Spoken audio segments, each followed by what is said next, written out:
morning, good morning, good morning, good morning, good morning. First guy Omaha in the morning. In the morning.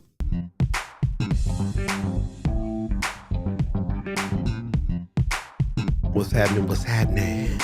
Man, oh man. Paul, What up? What up? I found a story like Uh-oh. 5 seconds ago that just brought the whole man. All right. Let's get the show going first.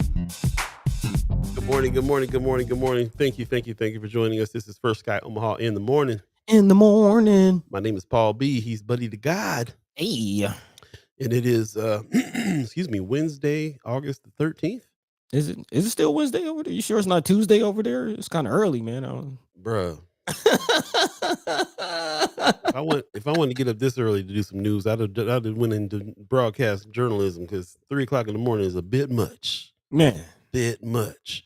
But we're here because we love y'all. We appreciate y'all. Yes. And yeah, thanks for joining us this morning. Yes, it is Wednesday, August the 13th, 2025. A wonderful Wednesday, like Judy Prinzler was saying. Appreciate you.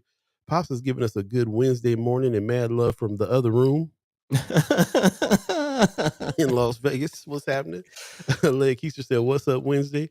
Also, Marlon Harrison says, "Good morning, First Sky family, and happy Wellness Wednesday." I like that There a you lot go. too. There you Yep, go. yep. Appreciate y'all. Appreciate y'all. How you doing over there, buddy? Man, I'm good. I'm feeling all right. Looking forward to today's conversation, doing the thing as we do. It's That's what's always up. energizing. But man, how you doing, man? I mean, Yeah. Theme is cloud hopping today, and I'm definitely feeling that. Feeling that. It's there's something to travel. Of course, there's all these great benefits to being somewhere else, going somewhere else, seeing something else. But there's also modern day travel and the woes of plane flights and so on and so forth. I'm also a little bit older now too, so when I get on a plane and go somewhere, I got to come back and just kind of chill out for the rest of that day. So oh yeah, ain't no hitting the ground running for me no more. So yeah, man, it's just it's a good thing, but it's also one of them things that you gotta think about. We were just talking about airplane flights, how bad it is, how unfun it is for those of you that are old school like me and older. You remember getting on a plane was fun. You had a good time getting on a plane and flying somewhere, and it was comfortable, and they catered to you, and so on and so forth. Now it's not like that. So makes me want to drive everywhere. But of course, I live in America. So driving everywhere is doesn't always feel like the option either. So what do you do? What do you do about the space that you're in, the place that you're trying to go, and so on and so forth? And there's a lot of questions on this space is the place season 3B. So yeah, would love to hear about that from you guys. Have you guys got any trips coming up lately? Any mm, gone anywhere fun, done anything? My other question is about just spaces that are associated with Omaha. There's a great connection with Atlanta right now, as Buddy sits over there. The whole First Sky squad is kind of out of town right now. As a matter of fact, I'm in man. Vegas. Buddy's in Atlanta. Amy Ryan, who's now on the team, is in Scotland. So we're all working remotely. And is that the space? Is that the place? So awesome questions I have on my mind about traveling, and also time shifts and how early I Mm, had to get up this morning for this show. time. Time. Appreciate everybody joining us once again. Do us a favor, share the show if you're on Facebook, especially. It's easy to share the show on your page. And if you're on YouTube, do us a favor and send the link to someone that you think might benefit from this conversation, and give us a Yeah. like and subscribe over there as well. As you can see, I'm not in my usual studio. I'm actually in Vegas right now, so on some family business and some business. So we're gonna do what we got to do, and hopefully, if everything comes through with the tech, then I'll be thankful. If anything's messing up, of course, the chat chimers, will let us know Man. if we're not coming through loud and clear. So Which we're also thankful for. So yeah, thank you. Thank you. appreciate that very much. Also, Manny Fresh in the house. What's up, man? He said, "Good morning, Ghost listener checked in." That's what's up. Okay. Top of the Check, morning to check you. in, Ghost listeners. Check in, Ghost Yeah. listeners. I Yeah, like that idea. I like that idea. Even if you don't comment, just a little ghost listener check in would be nice. man, Yeah. heard that. Kimmer Snipes says, "A good morning, y'all. Again, appreciate you guys coming through. Weather looks like it's gonna be really nice out there in Omaha. It's, Okay. it's about 120 degrees out here already, but it's nice in Omaha. So lucky y'all. As soon as I leave town, the weather gets nice. Yeah, sounds about right. Sounds about right. Let's jump into a little bit of community updates real quick while we're at it. Wanted to ask you guys, did anybody go to Clarice Dombeck, who is a friend of First Sky, had put this stuff out, this meeting that they did, the Omaha City Budget hearing, testify with us August 12th. I wonder if anybody went to this. It was a Culture House. They were in association with Youth Elect and also Strongly Worded Letters and Redress Movement. They put that on. She was promoting this pretty hard, so I wondered if anybody in the chat actually went to this. Looks like they've done the research and crafted testimony. Next stop, City Hall. So they're trying to organize some things when it comes to the city budget hearing, which is testify with us on August 12th. I think they took a group up as well. So yeah, let me know if any of you in the chat was part of this and Mhm. how it went. Definitely love to hear about it. Also, there was something that just came up too. I'm all over the place. So you guys got to give me a little minute here to yeah, give me a little grace here on this. I got nothing that I can see right in this thing, and so I'm just gonna wing it. This is something that got put in. I think this is RG's post on Friends of First Sky Omaha, which I thought was dope. Robotics and AI camp. He Nice. said something for the kids to do back to school. This is all the kids are going back to school. August 16th, this thing is coming up, which is tomorrow for ages 13 to 18. Can't wait till little man gets old enough to do some of this stuff. He'll love it. He'll love this. So Code Black, man, there's some organizations out here that are really trying to up the game for our youth when it comes to tech and robotics. As you can see, they're jumping into some AI camp, which I can't wait to see what that curriculum is about. But build robots, learn AI, create the future. So hit that QR code, and we'll put that in Friends of First Guy Omaha for more information. You can register now; spots are limited, and apparently this is starting up tomorrow. So definitely check it out. And with that message, Marlon Harrison gave us a message. Shout out to all the kids going back to school. It's back to school today, isn't it? Is Yeah. it today? Partial. I think Partial. middle school and high school freshmen start today, Yeah. and then everybody else starts tomorrow, if I'm not Okay. mistaken. Okay. So good message. I agree with this. Is shout out to all the kids going back to school. May y'all not only grow academically, but mentally, spiritually, physically, and emotionally as well. Yes, And yes. that's so important. Very nice. I appreciate that very much. Very much. Pops says the sound and visuals are great. Thank you, Pops. Nice. Heather William gives us a good morning, everyone. Yeah, man, appreciate everybody coming in, man. Most definitely. I'm gonna try to grab a note real quick because there was something that came up too that I thought was really interesting. Okay. This there's a coalition to hold statewide listening sessions aimed at serving legal deserts. Man. I'm going to give you the link. Put this link in the chat. I think this is by the person that's hosting this is A. Jamal Benden, chair of Movement in Omaha for Racial Equality, the More Group. Yep. And I just thought this was pretty interesting. I'll put this in the chat. You can check it out. Another instance where there's some lawyers that can come and answer some questions for you for free. And there's a lot of legal questions out here these days. So shout out to any organization that's putting that stuff together for sure, and really helping with that. So yeah, if you want some information on that, just click that link I just put in the chat. Something good to see, most definitely. Also, I don't want to fail to mention our brothers over there at Stable Gray, man. They got a podcast called Content Parley. And they had your boy over there. We had a nice little conversation with Stable Gray. Hey, hey. Yeah, it was a nice big conversation with Stable Gray. As a matter of fact, we've been looking to figure out how it is that we can collab. They've been our partners ever since they helped us get the website started, and they've been doing this, man. They've been in the game for 10 years. Just had their 10-year anniversary on this too. I had no idea they were grinding that long on this company, and no matter their where they are. So if you have a video needs, podcast needs, branding needs, all kinds of stuff, definitely hit up Stable Gray.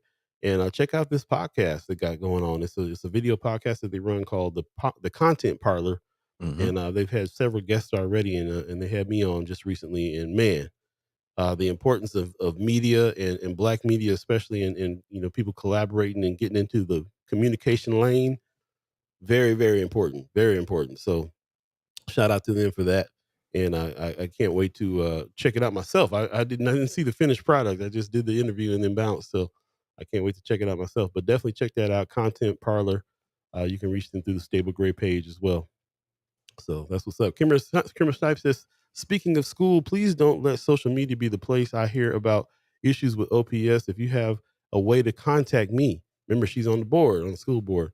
She says, if you don't have a way to contact me, let me know. Says my personal number is on the OPS website as well. So love that we have a person that we can plug, we can just contact if we really want to find out what's going on with OPS, ask some questions.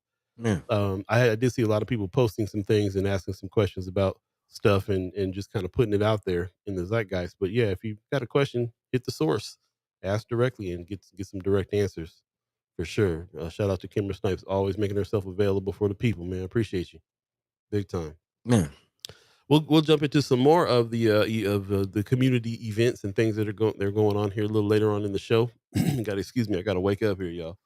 man. For real, for real. This West Coast time ain't no joke. I thought I thought 7 was early for Omaha. 7 is 5 over here, so that goes that yeah. So bear with me, bear with me. In the meantime, what's going on with you, buddy? What do you think about today? What's today's thread? What's up? What's on your mind? Yeah, man. I'm trying to think of how to like transition into this, but it's some kind of some heavy articles coming out, some heavy Okay. conversations, and some things that are on my mind. Um, and would definitely love to have the conversation with you all. Actually, speaking of cloud hopping, I'll kind of start there. Very, very concerned Michelle Trotsclair put out a post Mm, yesterday about what's going on in DC again. And for those of you who remember, we had Michelle join us. The three Agrios reunited earlier this season. Again, Michelle Trotsclair, who started First Sky Omaha with us, is currently on the East Coast in the DC, Baltimore, mm, DMV area. And if you haven't heard the news about what Trump just did, out there. Of course, we try to avoid talking about this nonsense as much as we can. But again, as far as how it impacts us, our loved ones, and the possibility of it making its way to Nebraska is definitely something that it man. is a topic of conversation for all of us. And that's where my mind is. That's where the thread is for me today, and also in connection to a couple other things that's happening in Nebraska, as far as some very, very concerning investigations. And as we talk about the children going back to school, yeah, some things we have to talk about. Again, I mentioned it last episode. We didn't really have enough time to dive into it, but I do want to let the people know what's going on as far as this Department of Health and Human Services investigation, or as Senator McKinney like to call it, as he reminded us on Monday, the Department of Hell, Harm, and Suffering. Again, they are under investigation right now for possible child abuse, or a program that is leading to child abuse. But on top of that, this coming out of Nebraska Examiner again. Shout out to Cindy Gonzalez during the report. I mentioned, the connection to um, assault, sexual assault, trafficking, and things like that. And now, again, right before we came on air, I come across a Nebraska Examiner report about an investigation into sex trafficking Hmm. that did again find a ring in some situations in Nebraska. And again, man, making the connection to that and what's going on with the prisons. Again, shout out to the senators making an update of NSP. And yeah, we got a lot to talk about. We got a lot to talk about. Most Again, definitely. the alligator Alcatraz is possibly being brought to Nebraska as a conversation. Again, what's going on with our brothers and sisters in Nebraska State Prison following that storm is definitely on our minds. And then also, as you mentioned, you kind of touched on this, but I do want to dive into. We talk about food deserts, or we talk about media deserts, news deserts, but the idea of a legal desert is very concerning. Again, we've been talking about our partners over at Heart Ministries are bringing in lawyers for people to speak to several weeks for free, which is a huge, huge thing. And then also what Brother A. Jamal Benden and more is doing across the state. Yeah, it's kind of starting to look like, is this a thing? Why are so many organizations making it a point to give free legal advice? And Hmm. in a time where we got hyper evictions, people getting detained, yeah. And this battle with judges too is on my mind too. There's Trump always trying to do some stuff, and then there's judges that he's kind of battling, and sometimes they win, sometimes they don't. Where's the legal? Where's legal in our society right now? Where's it even? How much power does it even have? Is it just being used to persecute people right now? Is that it? Can anybody lean on the law to get some justice around here? I don't have the Man, answer to these questions. man, and let's try to get into it. So again, we'll be talking about all that and more throughout the show. Of course, if there's anything on your hearts and minds that we're not talking about or might be missing the mark on, definitely feel free to drop that into the chat. As always, let your mind be free, let your voice be heard. But we're here for the next 2 hours. So in the meantime, between time, Paul B, Yo, yo. what's the word? Man, I'm going to try to take a break here. I don't have my regular stuff going on, but we'll see what we can do. First of all, let's go ahead and hear from Brother Tim Clark because we haven't heard from him for a while with the NC AAA. But we'll take a quick break and come right back and jump into the conversation. Please, again, do us a favor, share the show with you, especially if you're on YouTube, on Facebook. It's an easy way to share the show there. Get as many people in the conversation as we can. It's going to be deep, so we'll definitely talk about it. Stay tuned for Sky Omaha in the morning. In the morning. Paul B, Buddy the Gawd, Cloud Hoppin. We'll be back. Hello, I'm Tim Clark, Chairman of the Nebraska Commission on African American Affairs. Our mission is to improve the social, economic, and political status of Nebraska's African American community through legislation, advocacy, education, and engagement. We focus on key areas: health and wellness, tackling disparities like higher rates of chronic disease, promoting access to culturally competent care, economic empowerment, supporting entrepreneurship, financial literacy, and equitable access to resources. Housing, addressing systemic discrimination, promoting fair housing opportunities. Education, fighting inequality through better funding, teacher training, and culturally relevant instruction. And finally, justice, challenging racial disparities in the justice system and supporting community-led efforts. To learn more, visit us at ncaa.nebraska.gov. We're committed to building a stronger and more equitable Nebraska together. Thank you. Right on, right on. Welcome back, welcome back, welcome back, welcome back. First Sky Hey. Omaha in the morning. In the morning. About to bring on somebody from the NC AAA to have some discussion, some more talk. I haven't heard from them quite in a little bit, so definitely need to talk to some folks over there. Shout out to them for trying to put that message together, though, and make sure that everybody knows what they're going to be working on. And that's going to be very important in the future conversation. So we'll definitely jump in and find out what's going on in that space as well. Before we get to it, just want to mention don't forget to check out our YouTube page, like and subscribe over there because there's going to be some stuff coming. We're working on a series called Lanes of Change, Elements of Revolution. Definitely want you to check that out and give us your feedback. And we'll be hitting some of you guys up too, especially some of the chat chimers on this series as well to do some interviews and so on. So look out for this. Start thinking about what lane you're in and how your lane pushes for change and how we can collaborate with people in other lanes so that, this is also that we can try to do something about making some change in our community in a big way. Man. So yeah, be looking out for that. Please be looking out for that and some other things that we got coming as well. Like and subscribe over there at at uh at our YouTube page if you would. Really appreciate everybody doing that as well. And also I forgot to mention the Love 'em Jazz Festival is coming Hey. up as well. They just hit us up again to get this message out and spread the message. There's some Grammy award winning artists that are coming up coming out this time, man. Everett Hart, Paul Jackson, Jeff Lorber. I can't believe this lineup. It's really going to be something else. If you're a jazz head, then you know all about this. So it'll be at Turner Park on August 30th, 4 to 10. Midtown Crossing, man. I would love to be able to talk to these folks. I'm thinking I'm gonna try to make some phone calls, see if we can make something like that happen because these are some serious heads right here, man. And then Omaha, if you like jazz at all, then you cannot miss this show right here. Definitely check it out. Shout out to Love 'em for putting they always do this every year. They do bring a major jazz artist out. So this time they bring in three, and definitely gonna check it out. So I appreciate that very much. And also, I gotta say, this August 16th show, I'm just hurt that I'm gonna be out of town while this is going on Man. with the Minch Group. Man, this back to school block party they got going on with featuring Black and every dope artist in Omaha, Lincoln area, just about also playing in this show, which is really what I'm interested in because everybody who I'm a fan of right now is gonna be on this show, which is a trip. Also, special guest Mary Ewing will be speaking.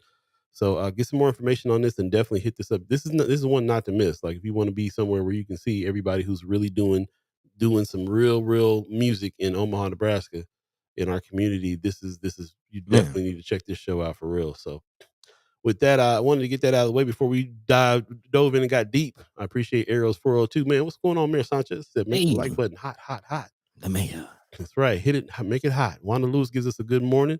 Yeah, appreciate everybody that's joining us this morning. We'll go ahead and jump into the conversation because it's some deep stuff, but it's a continuation of some stuff that we've been talking about. Yep. Yeah, and I didn't. It's funny that you found that article right before the show because I did see the article. It's actually was a pretty huge thing out in Omaha, all over social media, where law enforcement were busting a bunch of people in some hotels, and they were like, "What's this about?" Man. And they started talking about it. So I'm like, yeah, it's definitely tied into what we're talking about. We might as well go ahead and jump right on in.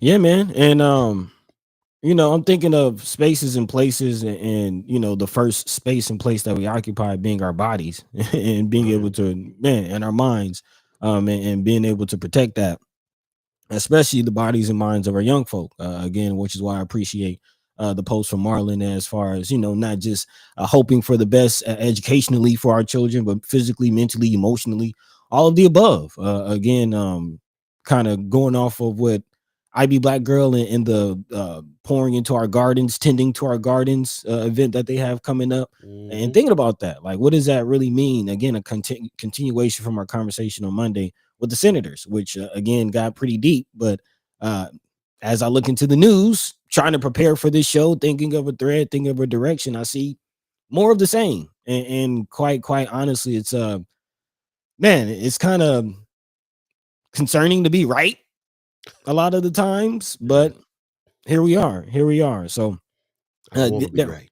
man, sometimes I just don't. But here we are, and my mind is going to again our young folk going back to school, which brings us right back to the conversations we've been having about OPS, how to improve OPS. What does this mean? Again, what's going on with our young folk? And I'm specifically thinking of those on the fringes, those who might not be paying attention in class, might have things going on at home. What is the home life going on, or what does the home life look like for these young folk, and specifically those who are in foster care situations? Mm.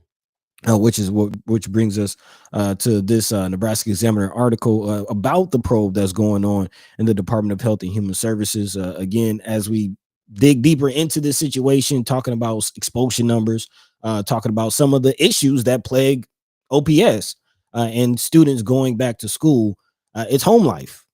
It's that home life, and a large percentage of those who are on the fringes, who are struggling in school, unfortunately deal with some kind of instability at home, possibly even some kind of foster care situation.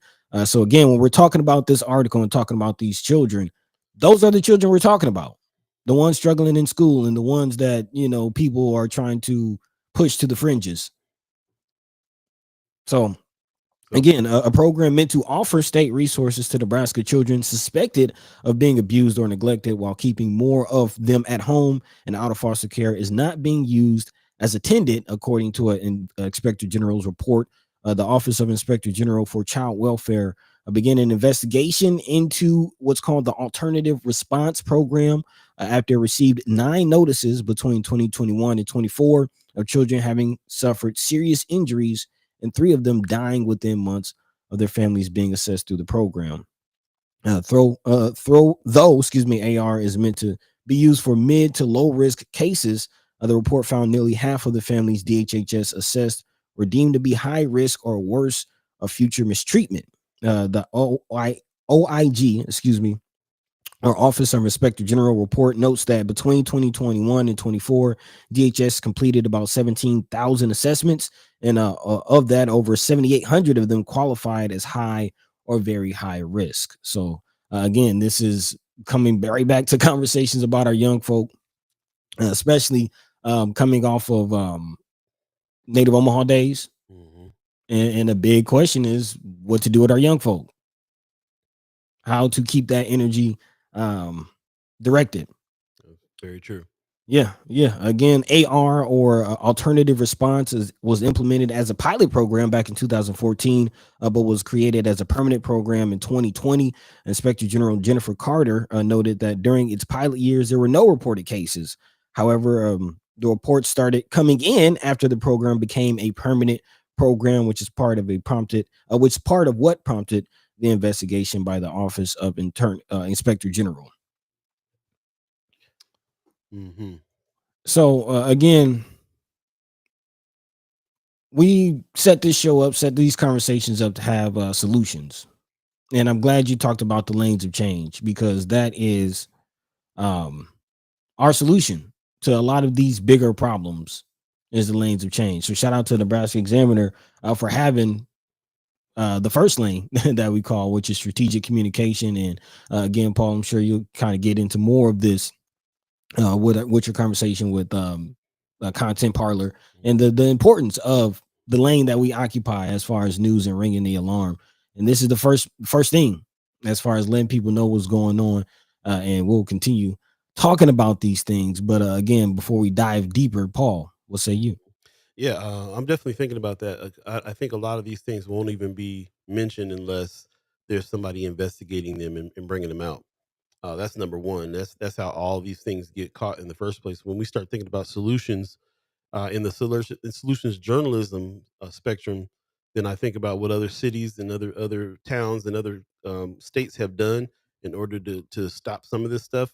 It seems like every state is having a real big issue when it comes to child trafficking and so on, and it's tough to find some solutions in these areas. It's tough to find a department that's working well. I don't think it's just Nebraska that is having a problem there. Also, I think it was Tony Johnson last show would ask a question when it came to this. You know, what is OPS role in what happens with kids? You know, and we got Miss Kimmer Snipes in. She says our teachers are trying to work through what's going on in the homes. Mm, They're the first line. The teachers are the first line. Education system is the first line of defense there, because the kids are going to be in school. They're going to be seeing what's going on with those kids first. You know, they might even be the first communicators of what is of some of a problem of issues with some of the kids that they're close to, and and dealing with every day. So um, I think that's the first part, is that the communication piece on this is got to be whistleblower energy. And mm, when I first got in town here, I kept hearing all this stuff about like the Franklin scandal. Didn't really know what it was. Been hearing a whole lot of folks talk about some of that stuff. Yep, yep. A whole lot of folks talking some of that stuff, and being and actually suffering from it. Like some people that actually were involved. I always was trying to figure out what that was, and was hearing bits and pieces of it, and was wondering why people were so quiet about it.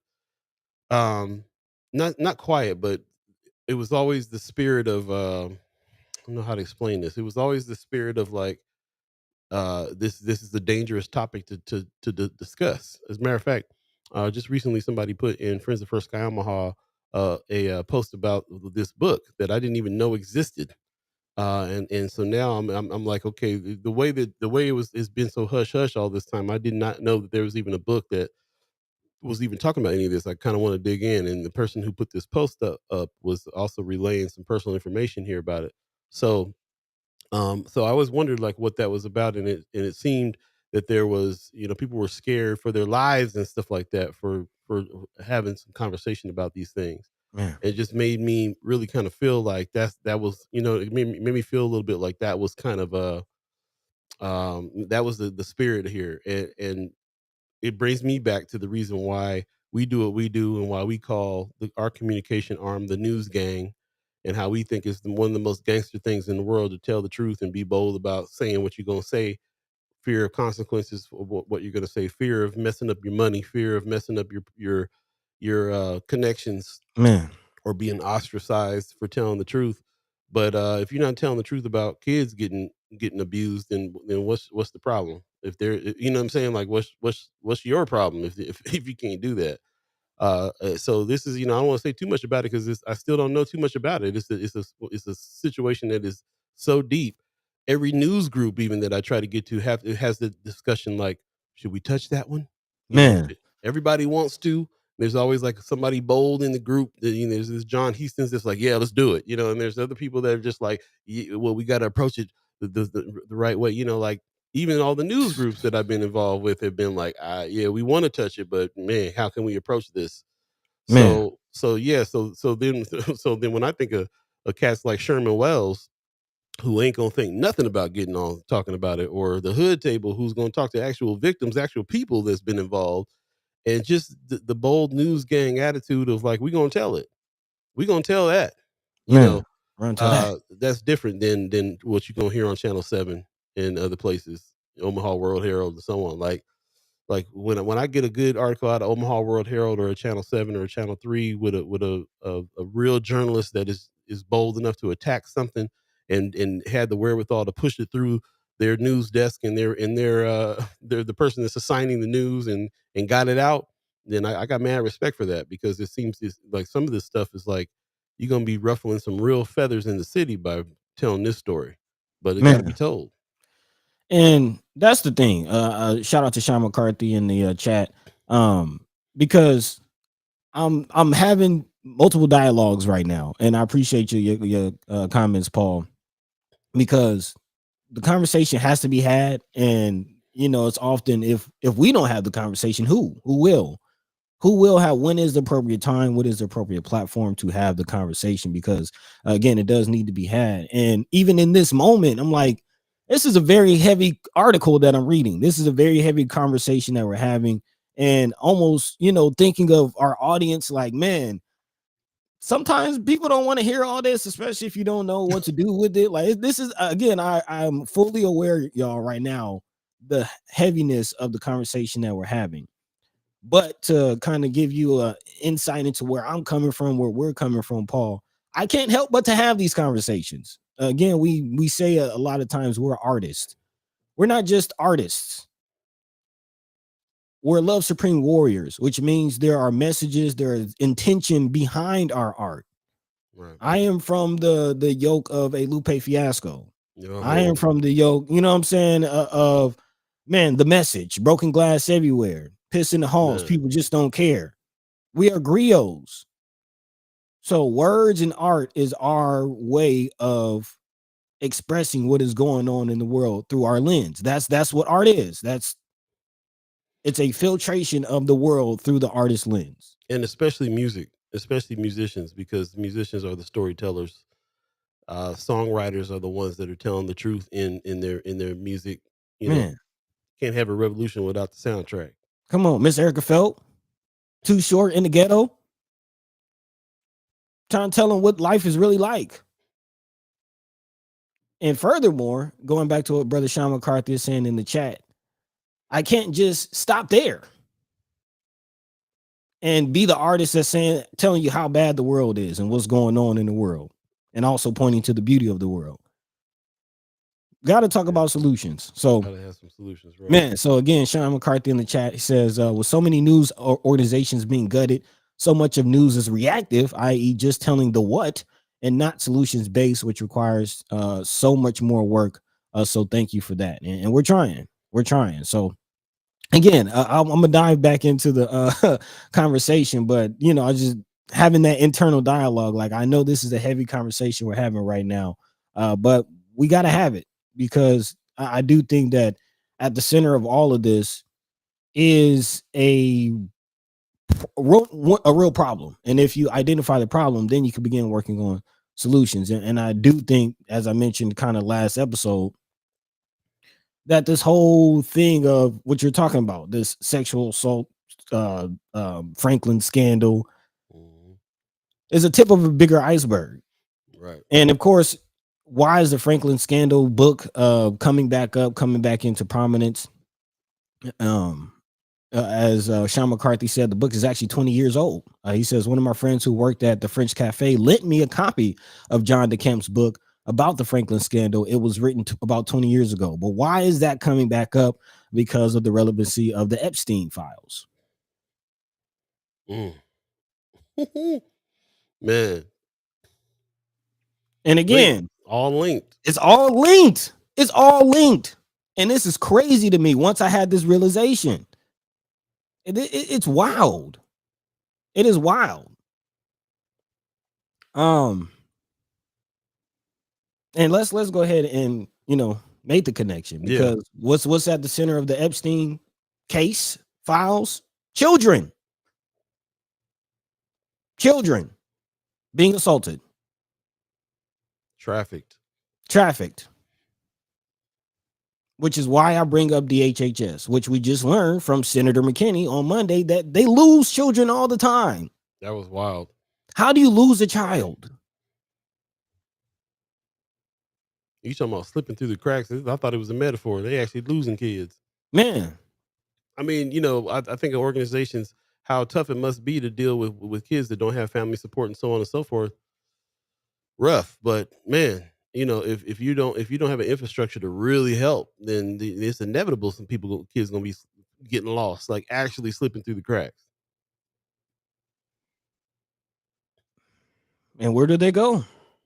What happens? So Really, again, going back to this Nebraska Examiner article about DHHS, actually one of the chat chimers is giving a little bit more information about that alternative response program. Shout out to Miss Wanda Lewis.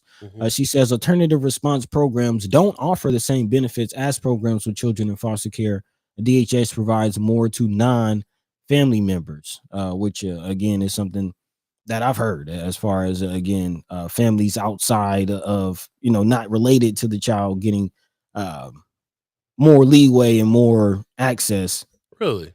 in foster care situations. Wow. Yeah. That's But wild. again, the ultimate question in all of this is what happens when these children fall through the cracks, or what is happening when these children get into these homes where they are being abused. And again, DHS is not doing anything to keep these kids out of the situation. And it almost goes into how are you not protecting these children? And what is the bigger thing? Again, fast forward into this other Nebraska Examiner article as far as human trafficking. Yeah, it's a concern. Again, I brought it up. So to see this article right before we jump on the show, it's kind of concerning. As far as again, this horrible foster care system that we have here in the state of Nebraska, and the fact that children end up getting lost, and now we see this multi-year investigation into human trafficking in Nebraska. It's a concern. Go ahead. I'm sorry. What were you? No, you diving in. I was going to get to that story there.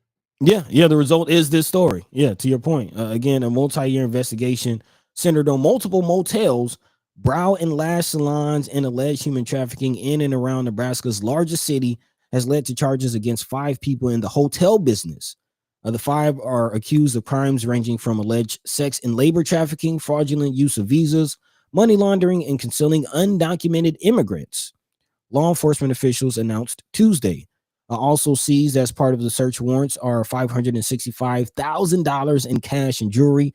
A representative of U.S. Homeland Security said workers in the country without proper documentation are also detained, though he declined to disclose how many. A special agent in charge of the Omaha FBI, Eugene Cowell, said child victims as young as 12 years old were involved in the case he described as absolutely horrific. A statement said officers rescued 10 minors and 17 adults from the alleged labor trafficking conspiracy. Multi-year investigation resulting in major busts on several hotels and motels and businesses around town. Around Omaha. This is in Omaha. Biggest city in Nebraska, Omaha. Still going on.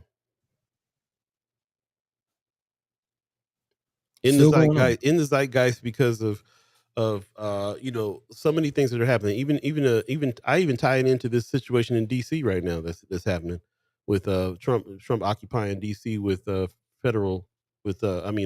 National Guard people in a city that violence has declined considerably by every report. And a lot of people are saying it's a distraction from this Epstein stuff.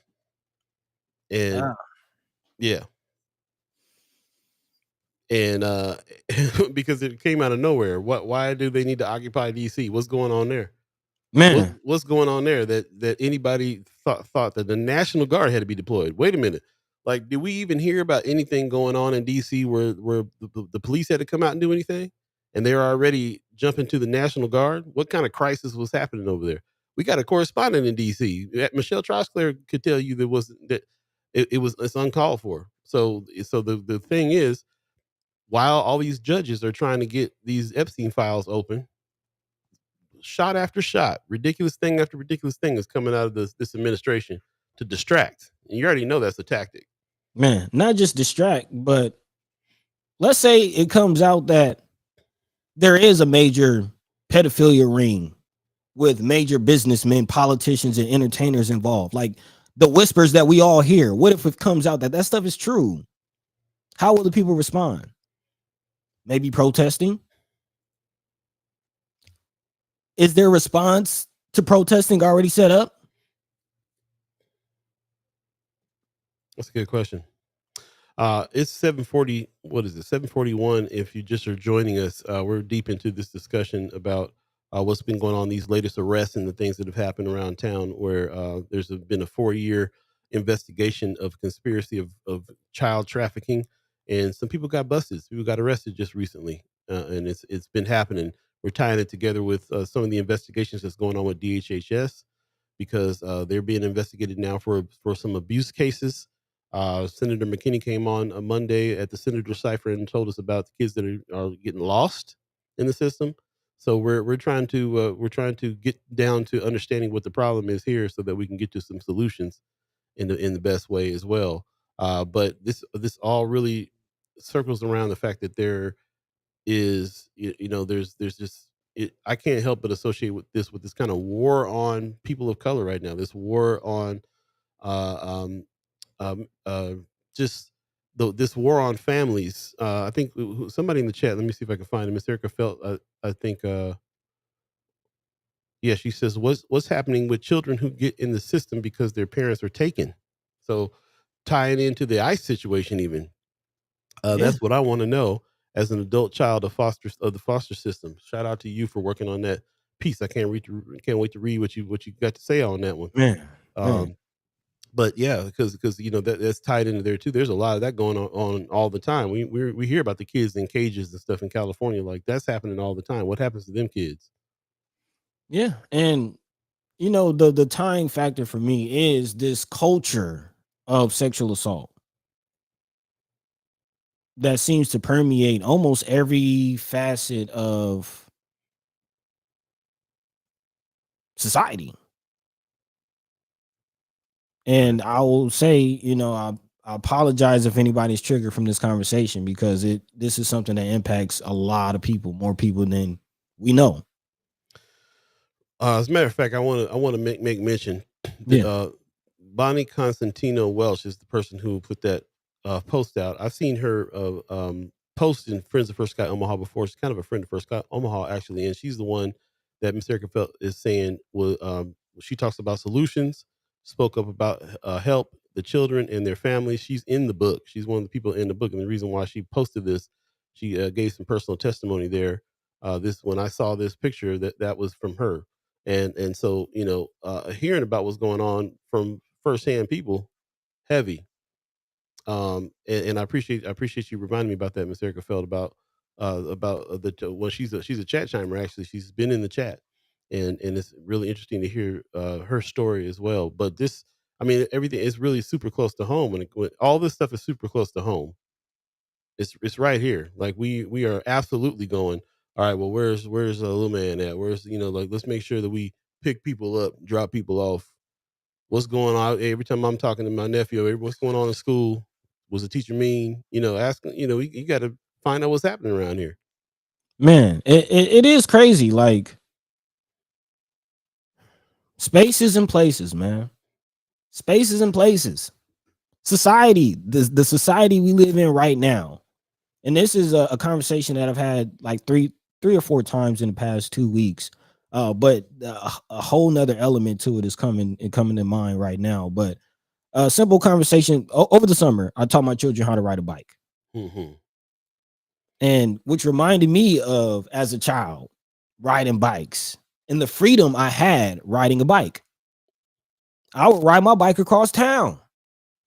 Hey, ride my skateboard across town. Man, like I'm talking about in the 6th grade. I'm in the 6th grade.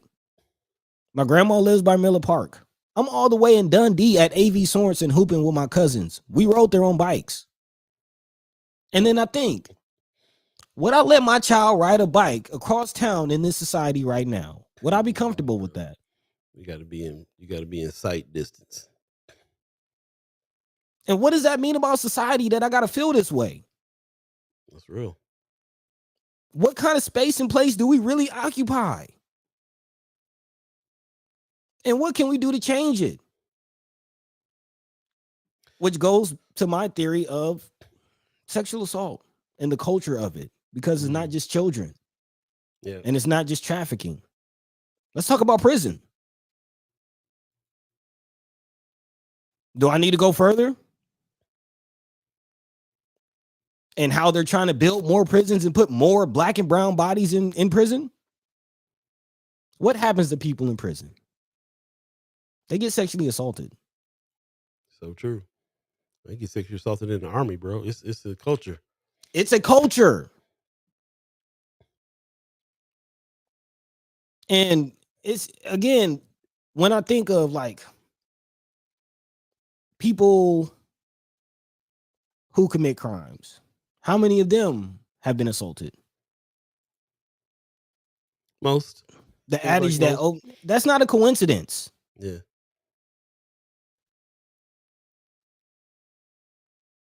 It's not a coincidence. It's very true.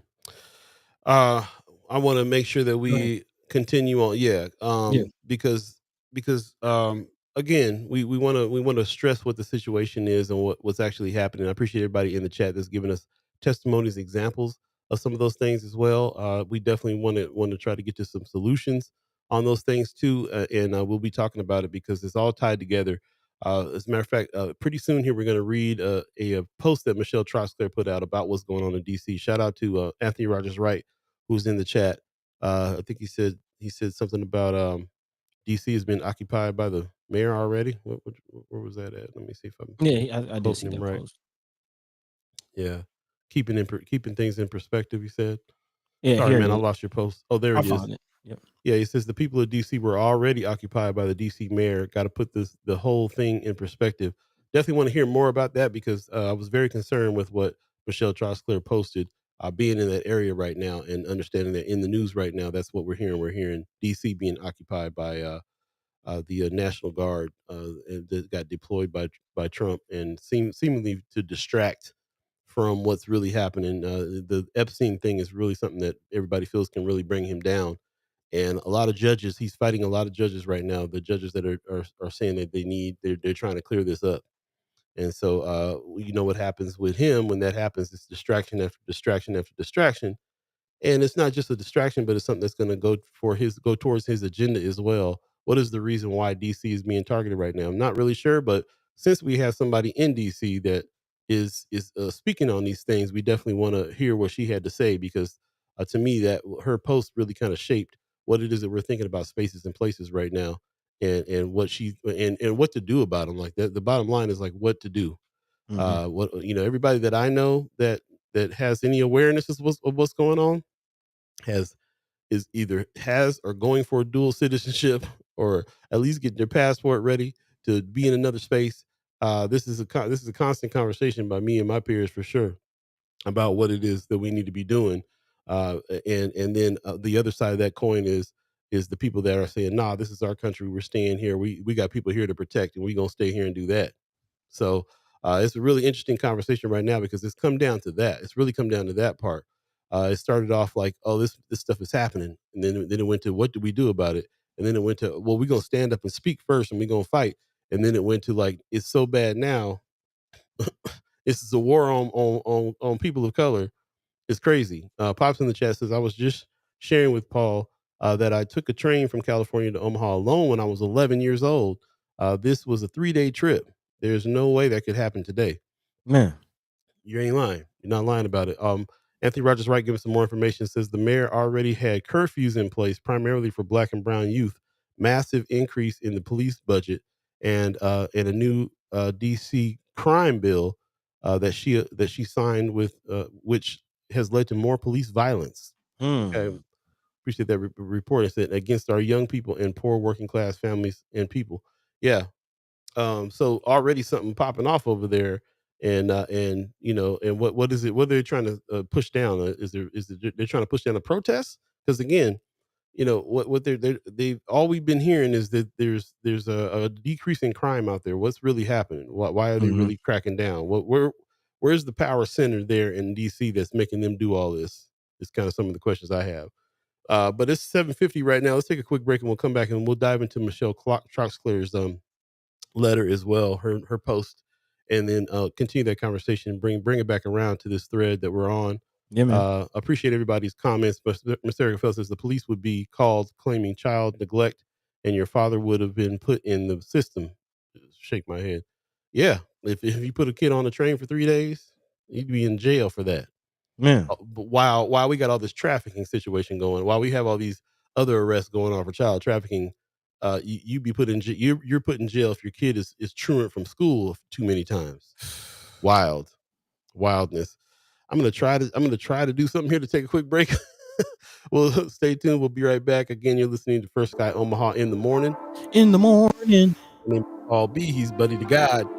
Deep conversations today, but I appreciate everybody who is here to provide some testimony and some information and to get to some solutions, which is really what we're really trying to do. Stay tuned. We'll Yep, be yep. right back, y'all.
Welcome back. Welcome back. Welcome back. Welcome back. First Guy Omaha in the morning. In the morning. Paul B, buddy to God, all Hey. of you.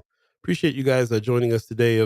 I think you did see this last screen that we put up about these surveys. We're still reeling off of Native Omaha days, and there's some assessments and surveys and things that are out there to get people's feedback about what's happening, so we can get some information on what's going on for next Native Omaha days. There's an impact assessment that I believe the committee, the festival committee, has put out. Also, an attendee survey that the festival committee's put out, and then the Native Omaha Club has their own survey as well, trying to find out whether or not you went to any of the legacy events and how you felt about them and so on. So we put this information in Friends of First Sky Omaha and some links as well, and definitely hit these surveys and give a little feedback, find out what's going on.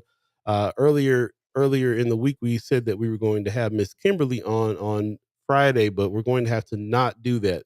We're going to have to bring her on. We're going to have to reschedule with her. Hopefully, I will have her on Monday now, because some things came up where we will not have a show on Friday morning.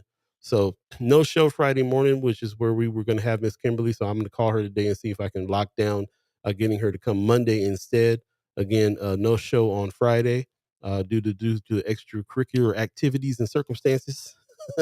I'll leave Man. it at that. But yeah, no show on Friday. We'll have to move her to Monday if she agrees. So stay tuned for that. We'll put some fanfare up about it on Friends of First Sky Omaha, and make sure that you know what date that we're looking at talking to Miss Kimberly from the Native Omaha Club, and we definitely can't wait to speak to her on that. So meantime, stay tuned. We appreciate everybody all who's joined us.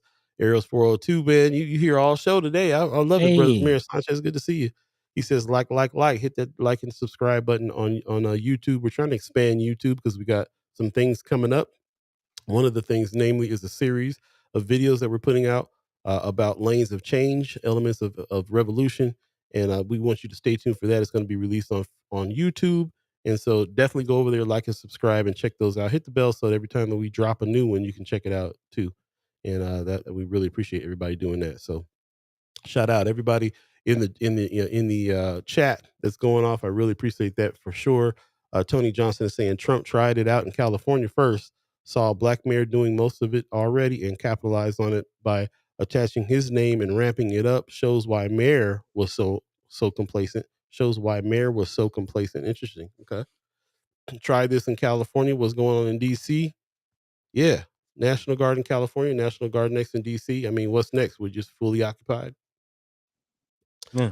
Heard a very interesting NPR story about the Third Amendment. You know anything about the Third Amendment? It's an amendment that nobody really knows too much about, but it's about how the military cannot occupy your home. And the most attention it got was in the kind of the 80s and 90s when part of the judgment on that meant the military also meant the National Guard. So what happens if the National Guard gets deployed all over the place? And then that Third Amendment is going to kind of come into play, whether or not they can occupy your home in order to be closer to the action or whatever. Back in the day, I guess the military used to do that, just come and commandeer your home Yeah. and decide that was going to be their base to be closer to the action or whatever the deal is. And there's an amendment in the law that says you can't do that. And it doesn't get challenged much because we don't have that happening too much. But the closer we get to some of these kinds of things where occupying forces are in our cities, the more we think about these types of things. What rights do we have as people if we got the military out here against us? So with that, I definitely want to jump into as we come to the second hour here. I want to definitely talk about this in the second hour. What Michelle Troxclair posted that had us kind of spurred to speak on the things we're speaking of on this show. So if you're not friends with Michelle Troxclair on Facebook, then you might have missed this, but she did post this on Facebook. Buddy, can you read that for me? It is way too small Yeah, I of got you. type I for got me. you. Again, shout out to our fellow Agrio, Sister Michelle Trosclair, Yes, sir. who's already skipped town, who's already cloud hopped over to Accra, Ghana, and made her way back, and is thinking it's time to do it again. Man, Again, she says it's begun. For those who have already talking about the DC situation, she says this is a war on Black people, i.e., the Chocolate City. Let's not forget that is the name for DC. Make no mistake, she says, there's no mechanism in place to stop Trump. The courts are powerless. As the commander in chief of the military and the executor of laws, he can choose what laws to enforce/follow. The faux democracy we thought we had is no more. Cities listed as being on Trump's radar include Chicago, Los Angeles, Oakland, and Baltimore. Rather than establishing a living wage, access to mental health, etc., this is his solution. The 13th Amendment ensures the reestablishment of slavery. He is criminalizing homelessness, poverty, and blackness. He is building concentration camps. Do not sleep on this. It's time to make your exit plan. mm, And she goes on to talk about not just domestic, but also the international policy coming out of Trump. She says the cities he listed as being worse than is his racism showing. He listed cities in Black and brown countries that he considers worse places to live or S-hole countries. And supremacist language and thinking he is pushing in this PR foolishness. He is deporting Black and brown immigrants, whether they are citizens here legally or undocumented. Get out. I am formulating my plan as we speak. speaking of deciding to move to different places. Cloud hopping. Yeah. And I do. This is very significant coming from her too, as well. Just because, like you said, when Trump was in power, became in power the first time, she made her exit plan then as well. Actually moved to Ghana Yeah. and was out and because of some circumstances came back. But when she came back to the DC area, kind of be closer to family, and in a city where she felt that there was a lot of people fighting this situation. As a matter of fact, when he came to power the second time, I reached out to her and was like, "Hey, you okay?" Because I know that when he got in the first time, he was out. She was like, "Actually, I'm fine. I'm cool. I'm in a place right now that I feel supported in fighting this mess. Everybody around here is like, nah." And there's a lot of black folks. I'm in the black area, and there's a lot of folks that are not taking, they're not fighting, they're not dealing with this, and I feel strong, like we have people around finding some solutions, fighting this, judges and business owners and all kinds of people that were getting down. So she felt okay, which I thought was very significant testimony So for this to happen, where she's back feeling like, yeah, even yeah, for first of all, for it to be like centered in D.C. in this area that she moved to and felt safe at, to be thinking about an exit plan again, wild. Anthony Rogers Wright in the chat says DC is not Chocolate City anymore; it's more Mocha. He said, Man.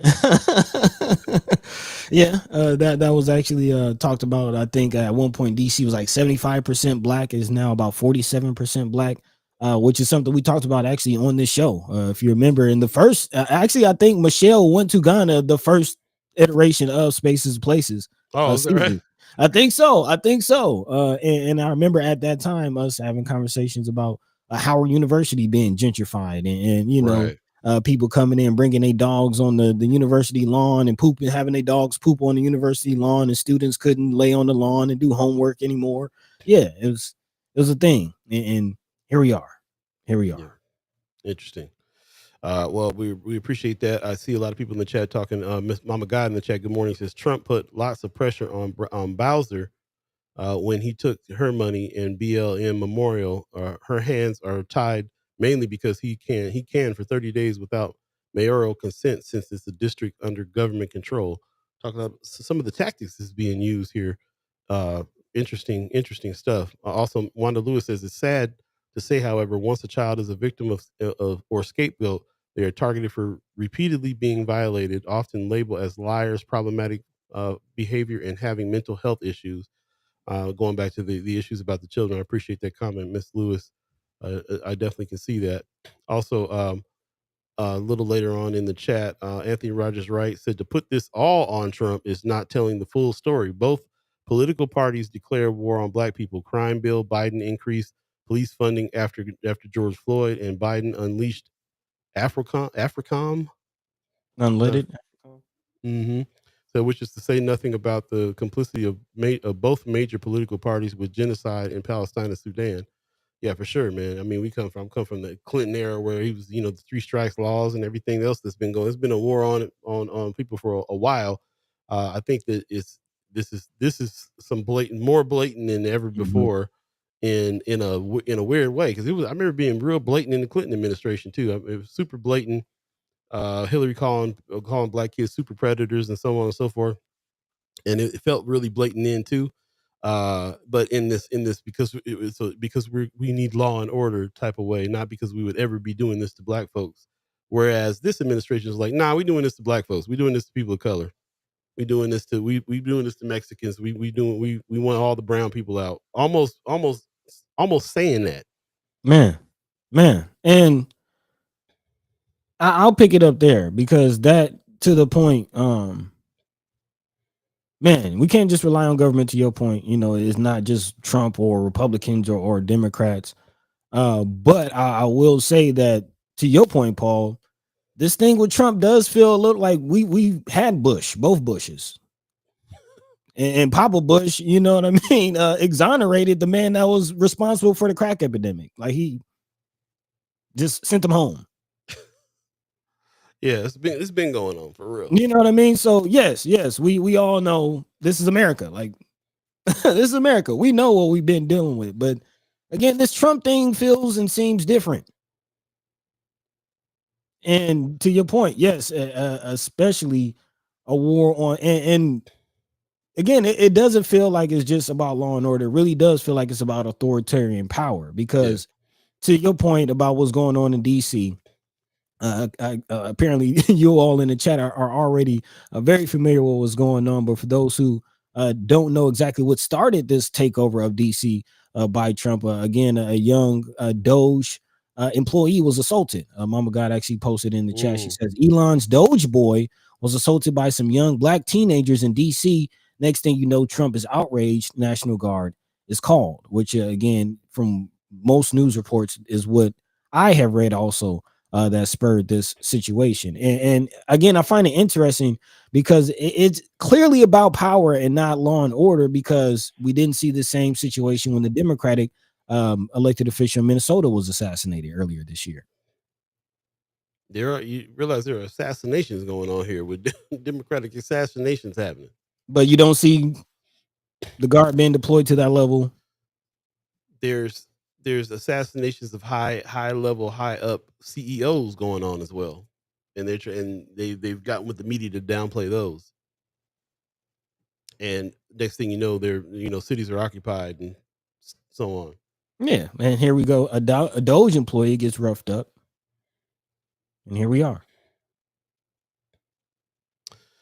Man, the chat's Appreciate going that. off. Go ahead. Yeah, chat is going off. Anthony Rogers Wright says, and he's got NYC in his crosshairs for real, because Mamdani is in there for real. He says it scares the s out of him, out of the status quo, and it looks like he's about to take the W and be NYC's next mayor, first socialist mayor to boot. So yeah, yeah, that's what I'm saying. This is it's probably next. It's probably next. So again, um, let me see. Sean McCarthy also says, and we didn't see the National Guard called out when the Capitol was under attack in January 6th. Mama God says, so we're not speaking on the all-out assault on homelessness there. They are rolling up encampments left and right.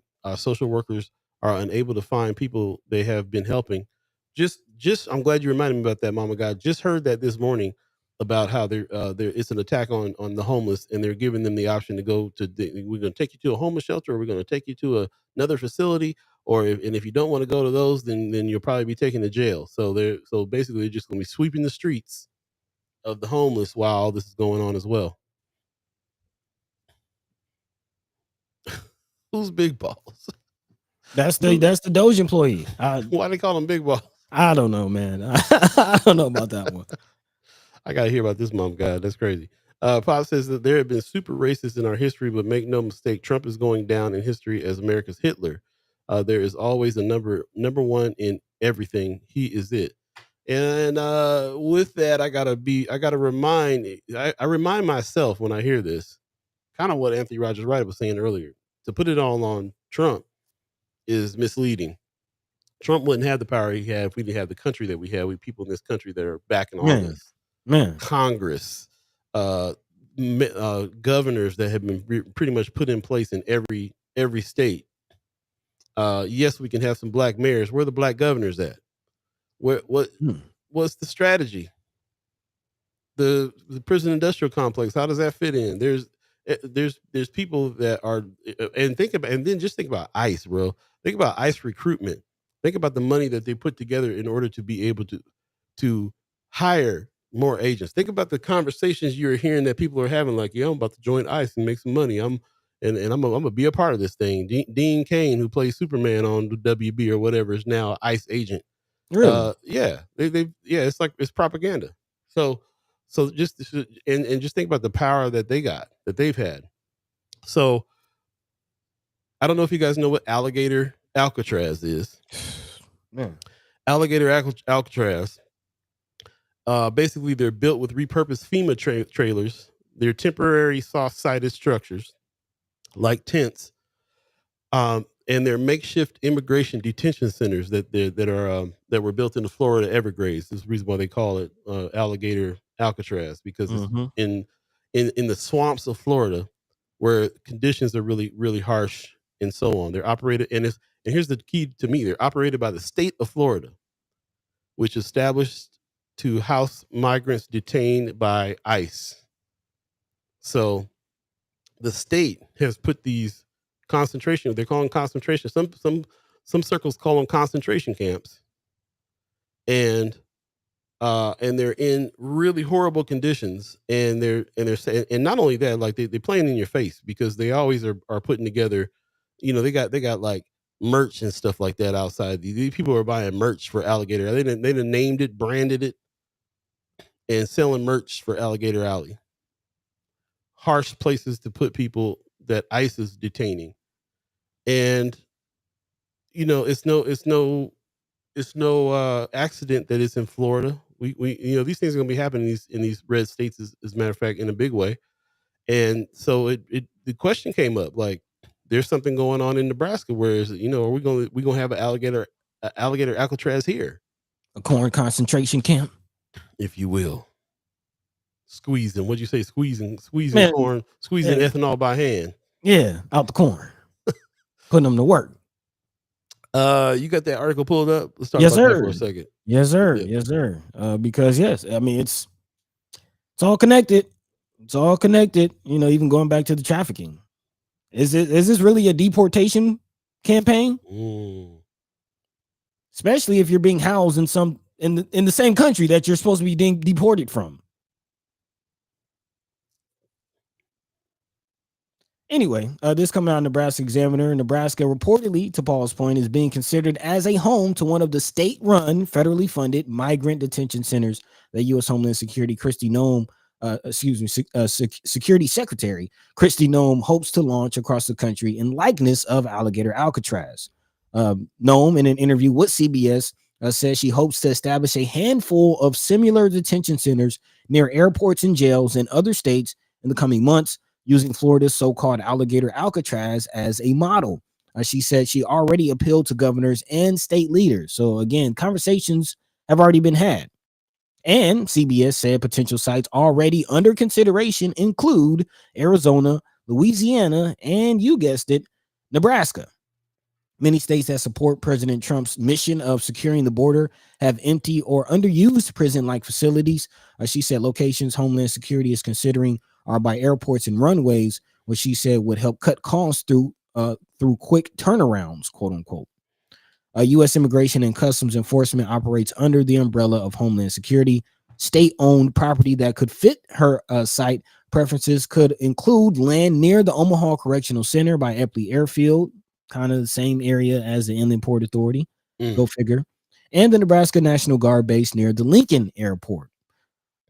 Nebraska Governor Jim Pillen shared a statement Tuesday saying that his team continues to be in communication with federal partners on how Nebraska can best assist in these efforts. Pillen also, his spokeswoman, Laura Strimple, said the governor is, quote unquote, staunchly committed to keeping Americans safe, our nation's borders secure, and getting criminals off our streets. And, So our governor, another, like I said, man, there's something here about the governors of each state.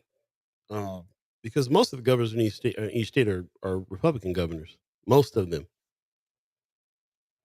And I think it's part of the plan. It's part of that. It's part of the whole plan. Like they can't get things done in certain states without the will of those governors. So here we are in our state with a governor who would probably approve for us to have an alligator Alcatraz here.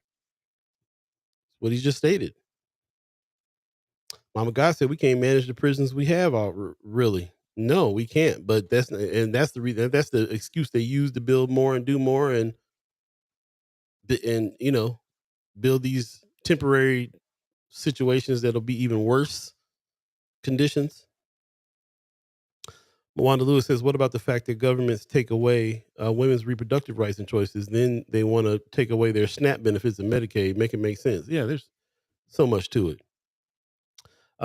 Black Diamond says Ewing came out and said he wouldn't get behind it.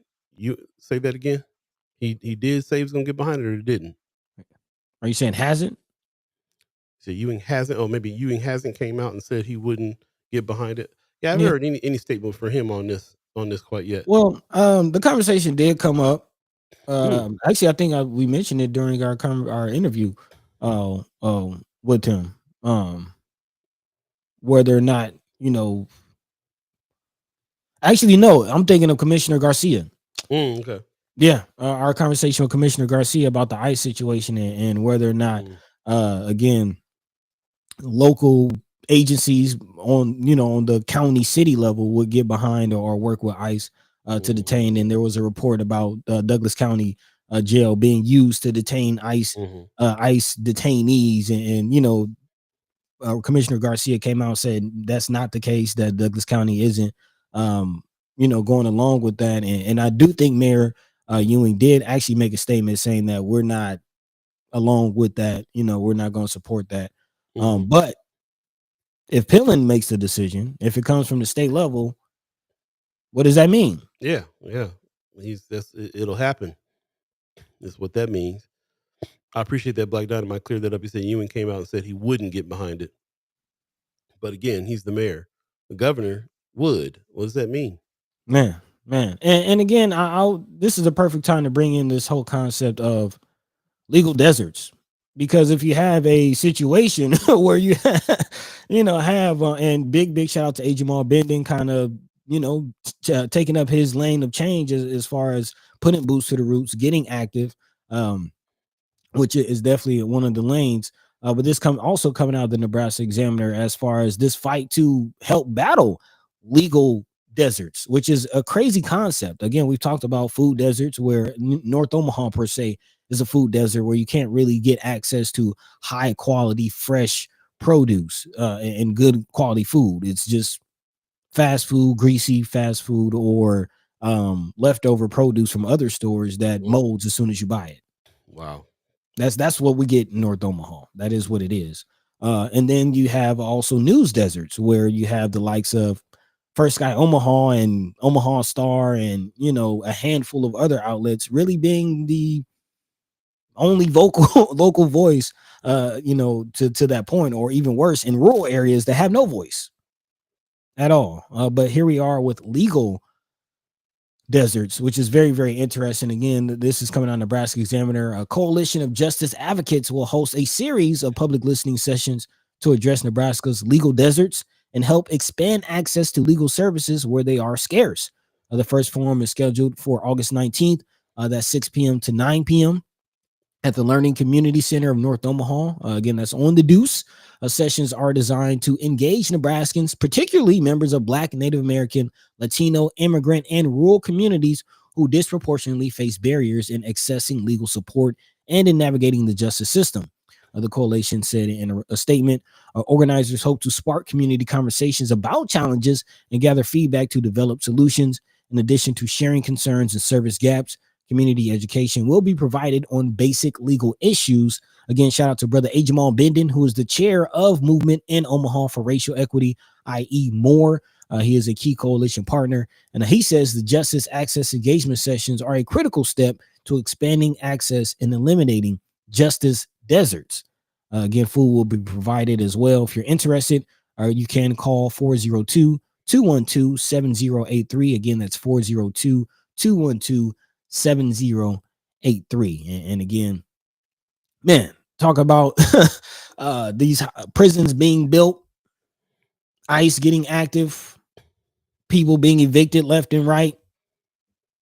To think that it's being recognized that in the midst of all that, the little guy, if you will, does not have the legal help. It is obvious, but big shout out to them who are trying to do something about it, because we're all about solutions here. Yeah, we had on a lawyer here recently and talked about that too, the work that he's doing. His name is escaping me right now. It's not. It wasn't Gutman. What's it? His. I can Yeah, see it. I can see his face. I can see his face drawing the blank on his I name. shouldn't have brought it up. That's ridiculous. Apologize because we know this cat Dave pretty well. Pontos, brother Thank you, Pontos. brother Pontos. Yeah, yeah. Woo, it's early still, y'all. It's early. I mean, it's early. It's still like 6 o'clock in the morning for me right now. Man, Matthew Miller Jenkins says, does it advertise a a translator? I didn't see that. That's a good good question. question. Good But question. yeah, Dave Pontos has been. He was kind of my introduction to lawyers that were doing that kind of community work around here, helping with some people with their eviction notices, and and some more other kinds of advice. He does other kinds of stuff for small business and so on and so forth. But he's really kind of constantly putting himself out there to provide some advice and some help for people that really can't afford it, because the legal game is the legal game, the game too. And it's a game in a big way. So you got to have the money to play the game, and if you don't, then you're in trouble. So and you get ran over really easily by other lawyers and other entities that employ lawyers. So anybody who's given this kind of stuff, we do our own research. I know a lot of people that are always kind of researching what their rights are, the legal and deciphering the legal documents themselves. But also people who are lawyers that are out here trying to give a little bit of help and advice, sorely needed. Yeah, Dave Pontos, thank you, Blake Dynamite. I appreciate that. Mhm. Yeah, yeah. Every time we come across any of that kind of information, we'll definitely put it out. And it's about time we had brother A. Jamal Bendon on the show for real. Yeah, man. We need to. We We've need been to. threatening and talking about it for a couple of years now. So He's doing a lot with that More program for sure. So we'll definitely reach out and speak to him as soon as we can too. Yeah. But yeah, man, there's a lot. And then of course, don't forget, shout out to our partners over at Heart Ministry that have these workshops going on. Next one coming up September 12th. Lawyers in the City, free legal clinic on the second Friday of most months. Confidential and free limited scope advice and volunteer attorney for low income Nebraskans. Talking about civil legal questions. Talking about divorce, custody, wills, civil lawsuits, private landlord tenant issues, all kinds of things, all kinds of questions you might have that you can't really afford to put a lawyer on retainer and ask. So shout out to the lawyers that are coming and volunteering their services there to get some questions answered, send you off in the right direction for any of the issues and problems that you have. So check it out. It's from 10 to noon. Like I say, next one is September 12th at Heart Ministry Center, second floor classroom, 2221 Wirt Street in Omaha. And go to Heart Ministries website and just get some more information there. They always got information on the programs that they got going on there. So shout out to our partners there. And yeah, this is they know it's needed. I spoke to them personally as well. They know it's needed. Legal advice Yeah. from a lawyer. Maggie Miller Jenkins in the chat. Haven't heard from you for a while. Good hearing you again. She says, have we talked about the fact that we're up to 4 downed CEOs this year? I'm trying to tell you. It's been referred to as the Luigi effect. Um, I've witnessed since I'm in this media situation, been witnessing a lack of coverage with mainstream media when it comes to these things, or a diversion. So if you remember, there was a guy who just went into a building and shot up a floor, and they tried to act like he was mad at the NFL, and he went up there and he was trying to find the NFL floor and got the wrong floor and shot a CEO. And a lot of people in alternative news were saying, "Nah, that's not how it went down. He knew where he was going and what he was doing. Here's the proof." Um, but mainstream tried to act like it wasn't tied to what's going on with these CEOs out here getting murked. So like what's really going on here? Like what is it is one of the main things right now that's making me realize like how tainted mainstream media is, how much they're controlled. Mm. Because this is one of these stories that I'm hearing from independent people that I'm understanding things differently and seeing some stuff and hearing some stuff. And like I said, when you go live on your social media account and actually seeing what's going on when it's happening, you're getting way more information than you are with somebody who's coming in and doing the research in the back end of the story, coming in trying to do some reporting on the actual story. It's kind of different because it might come through a slant. It might come through a certain lens that particular news organization has.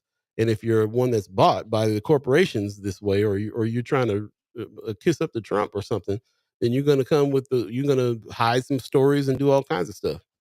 It's a different motivation than it is for people like that are doing the kind of stuff that we're doing. We're doing it because we are because we're not, you know what I'm saying? Like it's a different motivation why you would even bring stuff up like this.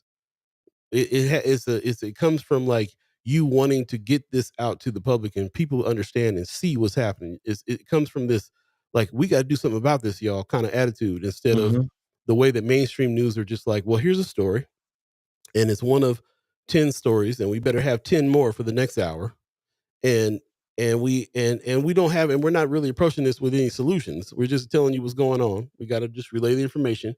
And so I feel like when they're in that situation, then okay, well then who's our sponsors? Who are the people that are who are we sponsored by? What's the CEO of our company? How close are they to Trump? These kinds of things start creeping in because of the motivation of just get as many stories out as you can.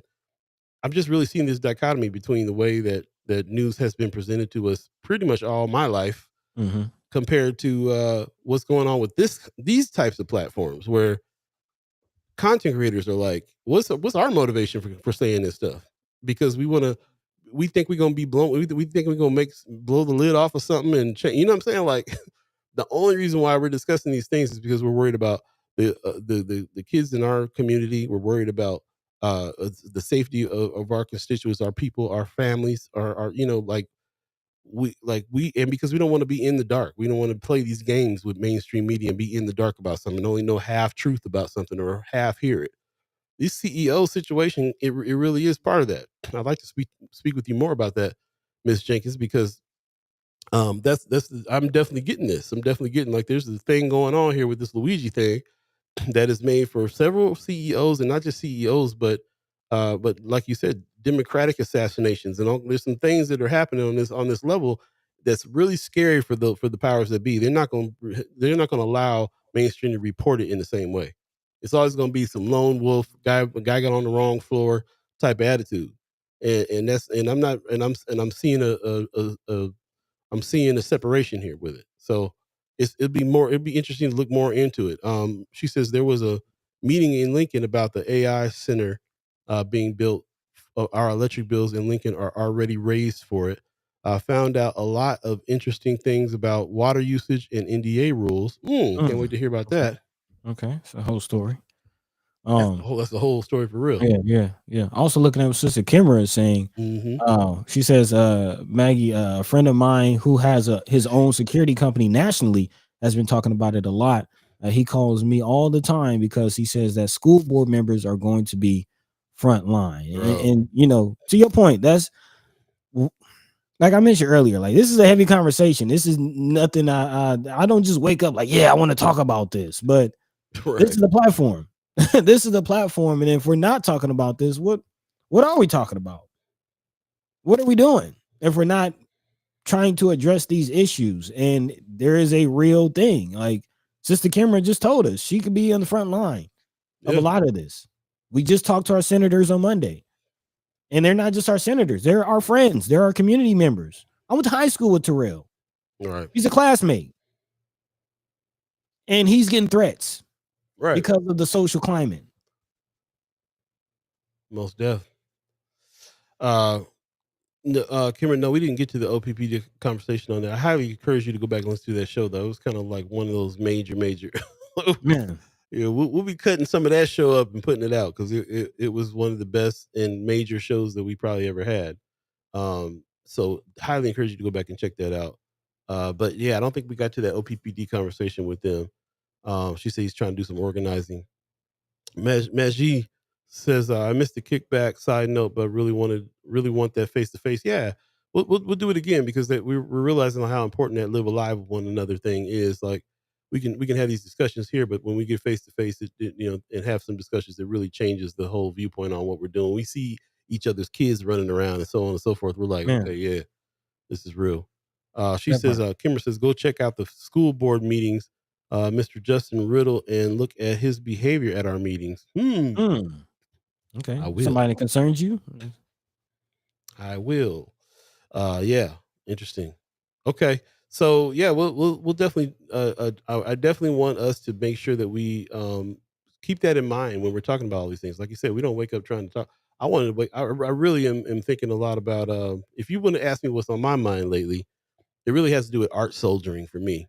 Like I'm really realizing so much about what it is that you do. If you take that lane of being that art soldier, what it is that you do in order to express yourself, the stories that you write, the music that you write, the stories that you tell. There can't be no revolution without a soundtrack kind of energy, and also the way it gathers people together. Like that, to me, that's what it's about. We talk about live alive with one another, but we got to put some things in place to do that, like the kickback or whatever, or like a show like this. To me, where else would we be able to get every single dope artist in Omaha together but a concert?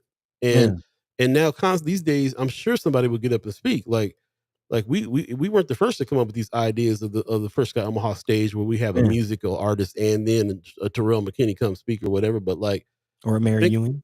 yeah, or Mary Ewing. Think about like this, like right, this one they got Mary Ewing coming to speak. At the same time, you got Black headlining. At the same time, you got every major artist coming out of Omaha, Nebraska, also performing and trying to bring their crowds there to do what? Man, To tell them what's going on, to tell them what's happening. This is like what we do. This is our way of putting it out there. So the art soldiering is the thing that's on my mind right now. But how am I going to be in here trying to make an album when I'm worried about nieces and nephews getting trafficked or whatever's going on, like or Chad Chimer's kids that I just met, and now that we building the village for us to all take care of each other's kids and people, and we got to put some time into that. We got to And put some that's time into that. in this last 30 minutes, you kind of always point toward the end of the show. We come to that thread, come to that clarity, come to that, And come to that it's all point, about us, what we man. got to do. And really, that's it. That's it. The whole point of all of this, whole conversation, the whole point of First Guy is for us to come to a level understanding, so we can elevate, so we can start moving. Yep. This whole conversation is saying, hey, y'all, it ain't sweet. Yeah, we can celebrate and we can, take time. Like, even again, I'll keep saying it, even plantations had laughing barrels. So there is a space for joy and all the things that we talk about. But in the meantime and in between time, there's a lot of work to do. There's a lot of work to do. And this is our lanes of change. So in the last 30 minutes, I want to get into that solution of all of this. And we will continue to talk about all of these things. We're not, as we've talked about throughout the show, the nature of traditional news where we'll, talk about a story like DHHS being investigated or these sex trafficking investigation going on and not continue to talk about it. Because real humans ask, what does this mean? What's next? What are we going to do about it? Right. Exactly. 8:31 right now. If you believe in the concept of time, we'll take a quick break and come right back. Weird noises outside. We'll be right back. Shout out to Pops for letting me use his space in order to do the show today. I am Cloud Hoppin, and shout out to him for letting me use the space and get up so early in the morning to do what we're doing and having these conversations. Shout out to you, all the chat chimers who are in the chat right now, really adding to this conversation. The conversation is very full right now, and I really appreciate it. So stay tuned. Again, we'll be right back. First Guy Omaha in the morning. In the morning. Say that again. In the morning. First Guy Omaha in the morning. In the morning. There we go. We'll be right back, y'all. Stay tuned.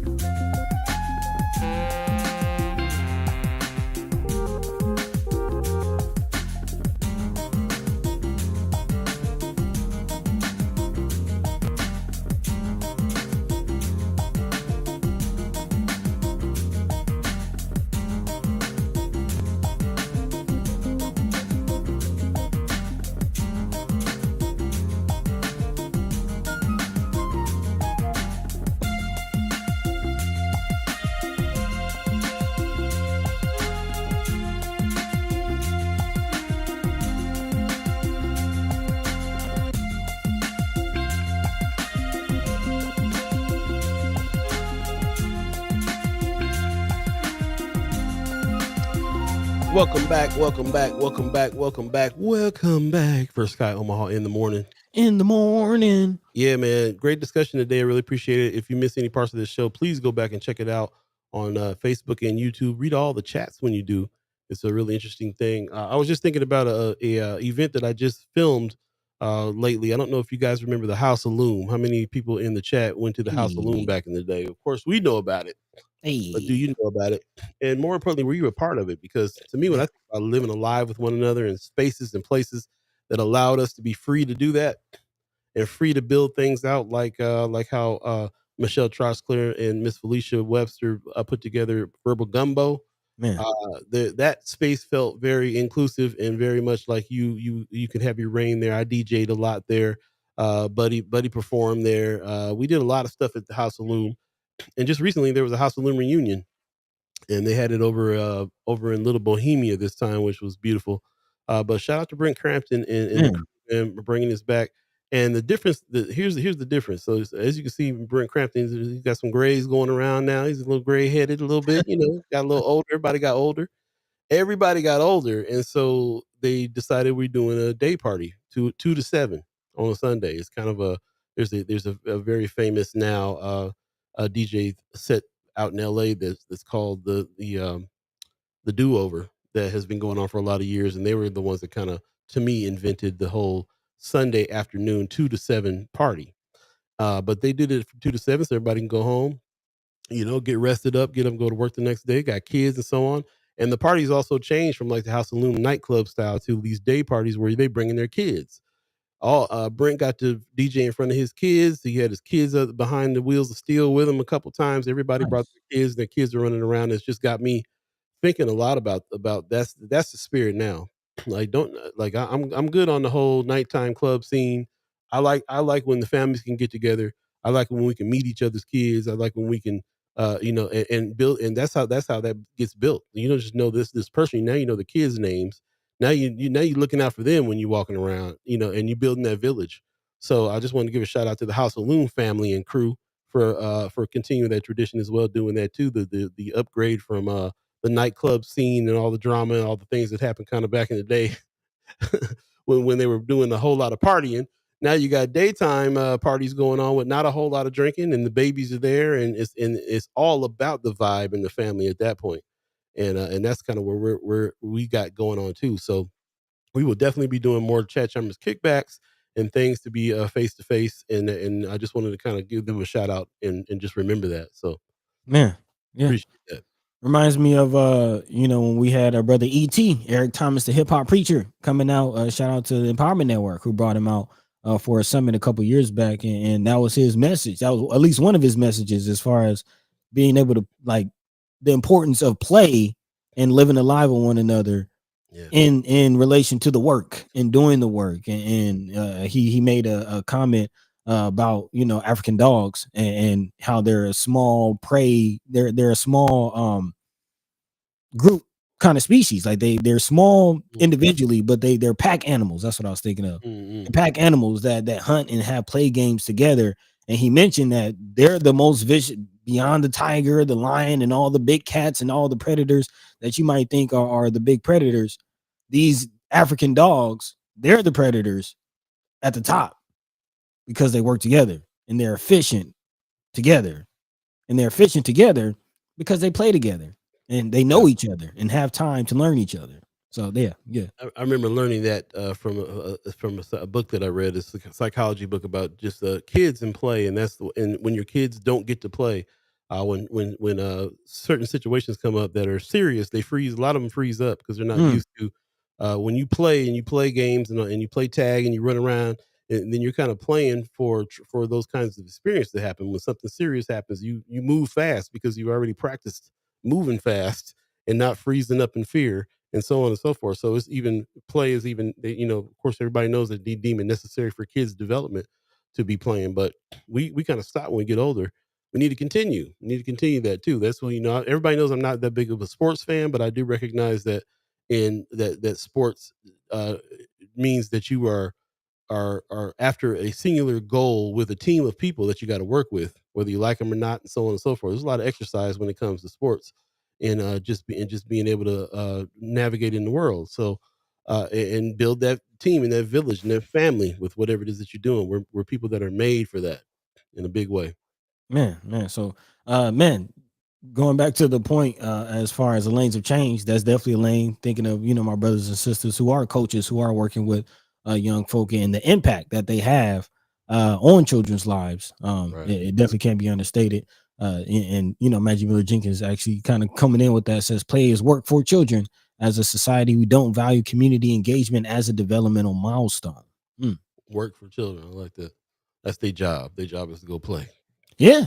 Actually, going back to Michelle Trotsclair, that was one of if you remember, she wrote a educational curriculum, educational plan for a congressman who was running in Ohio a couple years ago, and that was a part of her plan. Was the first years of children's school, as kids go back to school, they actually don't learn colors and shapes and ABCs, but they learn how to play and how to just socialize and be around other children, which is huge and kind of goes back to how we started this episode. You know what I mean? Like really, really pouring into our children and tending to our gardens, if you will. Most deaf. Before we move on to finish off this conversation here, just want to give a shout out to people in the chat. Matthew Miller Jenkins is letting us know there was an ice raid yesterday near Omaha, so we're still dealing Yeah. with this. It's going on. I appreciate that very much. Also, RG is, yeah, this is what I be feeling like. He said, "What I'm hearing is there won't be any coverage of real topics and real issues, followed up by some mess like dog of the day." Pretty You much. you're hitting it on the head for me, Rose. The reason why I have a hard time watching the news for real. Also, so Kimmer is making a comment about this cat that we got to peep out now at the board meetings. She says, in my mind, I'm like, He don't want the no smoke, but then really you just never know.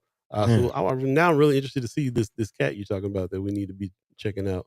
Just she's he concerns a lot of board members. yeah, she's actually mentioned them in the past. But yeah, I mean, we've kind of seen it, play out before as far as school board meetings, public hearings just getting hostile. Yeah, we got a lot of questions about those things still for sure. Magic Mill Jenkins is also driving in Minneapolis Saturday to meet Dante Wright's mom and went to Detroit last month. We need a conversation about what community truly means.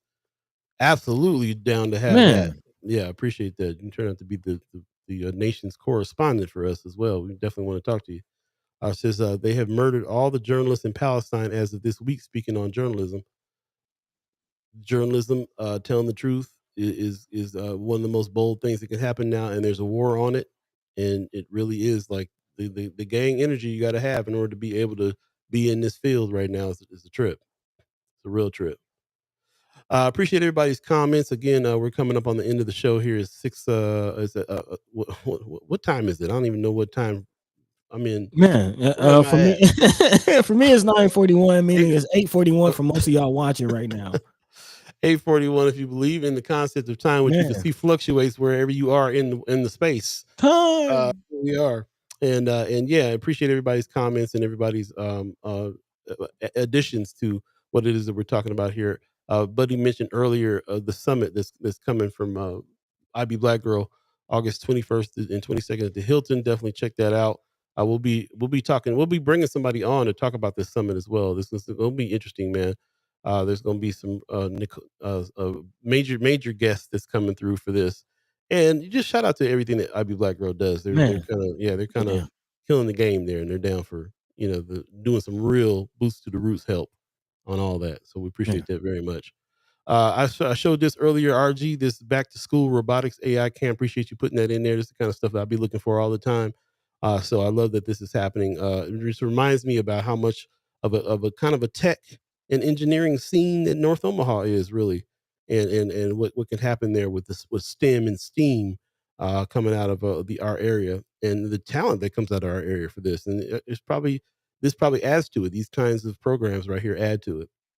So anybody who's up on uh, trying to learn AI because we're behind, we our country is behind when it comes to other countries when it comes to kids learning how to use AI.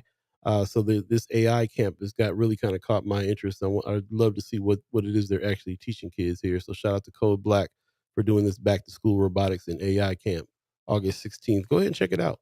It's free. You can register. Spots are limited. Definitely check it out. At least get some information if you don't have your kids sign up for this and just find out what's going on there. I think this is kind of the future of how we man. need to be teaching our kids. They might not get this in school. You're gonna have to go to an extra program to get this to get AI lessons. You know what I mean? Might be the present, not just the Right. future. Brother Shabazz in the house. What's up, man? Appreciate you. It says play vicariously gives the youth skills and behavior in preparation for adulthood. Playing is the program whereby you can develop a child into a monster or a human being. Yeah, And we talking about children. I'm talking about adults too. We still need to play. We can't be walking around here serious, ready to fight every second of the day. We better get together and also lighten up and also play with the kids and keep our play skills sharp as well. Anthony Rogers says, "Leave AI alone. It's so damn dangerous. This is a trap for automation and increased surveillance of our people. It's coming. It's coming regardless. It's right. here already, regardless." Right. So how do we use it? Ultimately, it's a tool. So yes, some Yeah. people use it as a tool for automation and surveillance, but how do we use it as a tool for what we're trying to do? That's the That's kind question, and I've heard Anthony Rogers right say, "Let's quit using it as a tool." I think is his point because of of the damage that it can do. So yeah, yeah, we'll get into more discussion about this. Matter of fact, with Content Creator Camp, I can't see us not getting into the discussion of how to use AI when we're talking about content creation, we're talking about journalism, and so on and so forth. We're going to have to come up with a policy about how we're going to use or not use AI when it comes to the kind of work we do. We're in media, and this is where AI is shining right now, is in the media man. field. So yeah, we'll talk about it. Definitely, and that's the point. Kind of got to have to continue talking about it all, which is why we're here in this platform and try to help all of you listeners, figure out where you fit in the conversation, because that's really the ultimate goal, is to find a lane and to stay in your lane and do what it is that you do. Again, we're artists.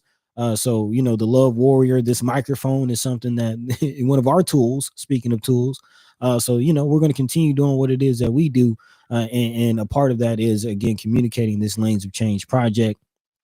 To your point, the content creators camp is something that we'll definitely continue to push. That is our lane beyond just us having this microphone.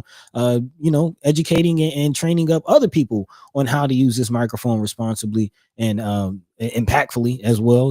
Really have some conversation, some food for thought out there for the people, and some information that they can use and again, better their situation. So definitely is our lane, but again, it doesn't necessarily have to be your lane. We're laying out the 7 lanes of change, which again is a concept that we're putting together as a freeway that can plow through some of these big problems that we all see, being human trafficking and the prison industrial complex and all of these things that we talk about that in itself can feel too big to really handle or get a grasp on. But I keep saying it, we're all we got, but that's enough. If we work together in our lanes, then we can make it happen. We can make it happen. So, Lanes of change coming soon. hey, Elements of revolution. there you go. There you go. So just about 15 minutes left in this thing. There's more conversation to be had, but kind of winding it down. What's your thoughts, Paul? Yeah, I want to continue. We'll continue the conversation again. This stuff that we're talking about. Let us know. I'm glad that we're kind of ending on Miss Majee Miller Jenkins coming in and talking about some of the other things that are going on around the country. Also, Anthony Rogers Wright, this letting us know about some things too. This war on journalism and journalists being executed. They can't even really report on what's going on in Palestine and other places correctly, and it's kind of inedible. I think about that when it comes to like, well, how we are expanding the news desk on our side, and like the thought of things coming that might try to hinder that for sure.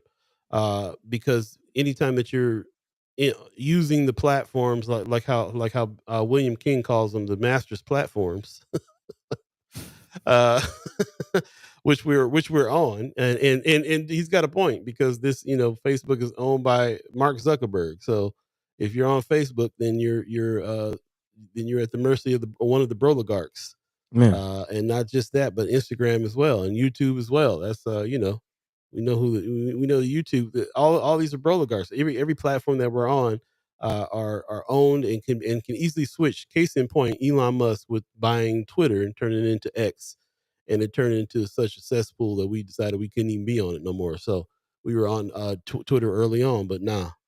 So it is absolutely imperative that we go back analog. That's what I want to talk about at the end of this. Have you mm, guys been seeing any? Have you guys been mm, seeing this movement of going back to physical media?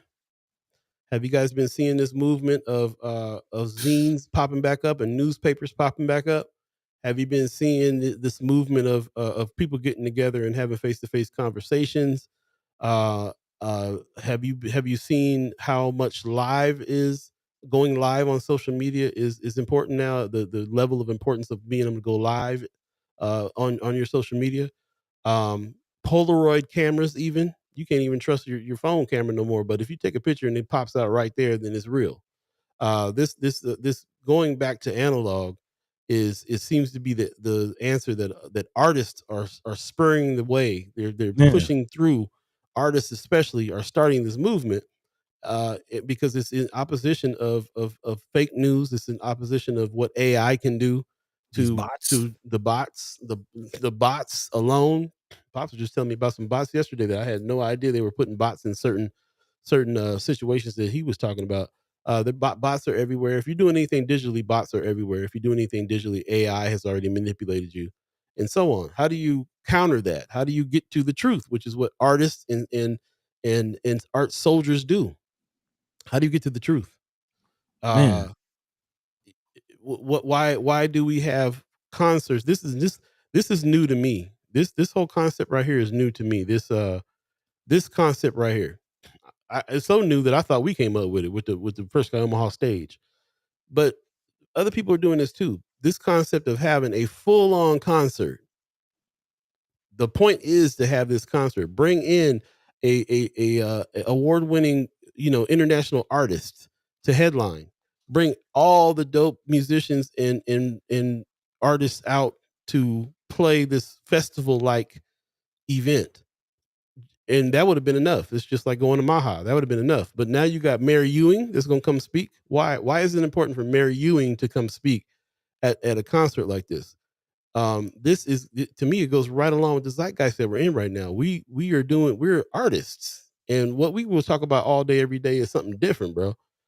We can, I have more conversations about Lupe Fiasco's new song he just dropped, and the lyrical makeup of that. Uh, Man, but then the conversation is also, but he's also like one of the only artists that is teaching classes at Harvard, and also has classes that are studying his work at the same time.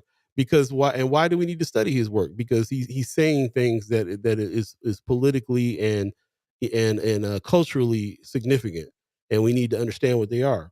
And same thing here, you got this Minch group who's putting this back to school block party together. It's obviously a block party, but they're gonna take a minute and have the mayor come speak. man, And you gotta say why. We kind of decided we were doing that too. Any kind of shows that we put on, we're still working on putting on our live shows. But our live shows we call First Guy Omaha Stage, and that's because we gotta have the Senator McKinney's come speak in between the artists that we pull from Atlanta or LA or whatever, amidst all of the artists that we are showcasing locally. That has to be a thing, because we can't just leave it without understanding where the fight is. And this is not new, because I mean, this is revolutionary music all going all the way back. This is revolutionary music. man, Black Panther Party, revolutionary music, uh uh revolutionary movies. They sent the party to go see Mario Van Peebles' dad's movie. What's his name? Marvin Van Peebles? I can't remember his dad's. Mario Van Peebles' dad's name came up with pretty much one of the first black exploitation movies ever. mm-hmm, And Black Panther Party sent word to all the chapters all over the country to go support that movie. man, Movies being made, music being made. This is all part of the movement. It's, yes, it's party and it's fun and it's great, but that the party and the fun draws you into play. Putting something on your mind while you're there with the people that you're enjoying this with is the key. Is the deal. man, Black Dynamite says this is the kind of Dave Chappelle block party from back in the day. Man, a little bit, Dave, the first time I ever heard of Fred Hampton Jr. speak was at Dave Chappelle's block party. man. Shout out to brother Fred Hampton Jr. He's active on social, man. Follow him on social media. Brother getting Straight down up, in Chicago. straight Brother up. getting down. RG said, "I leave social media alone as it rots your brain, but social media as well as AI aren't going anywhere probably. So you can utilize it for construction or deconstruction, up to each user. We're definitely using social media to inform and Right. to spread news and to go live and have that discussion with people. We're trying to use that as a tool. Yes, you can get caught up with it too, but yeah, it depends on how you. Thank you, Melvin. Thank you, my brother Mm-hmm. Coltrane. Appreciate you, Melvin Van Peebles. Thank you. I knew it. I already knew this. I just it's still Right. too Right. early. Mario, yeah, Mario's dad is Melvin. Thank you. I appreciate Yeah. that.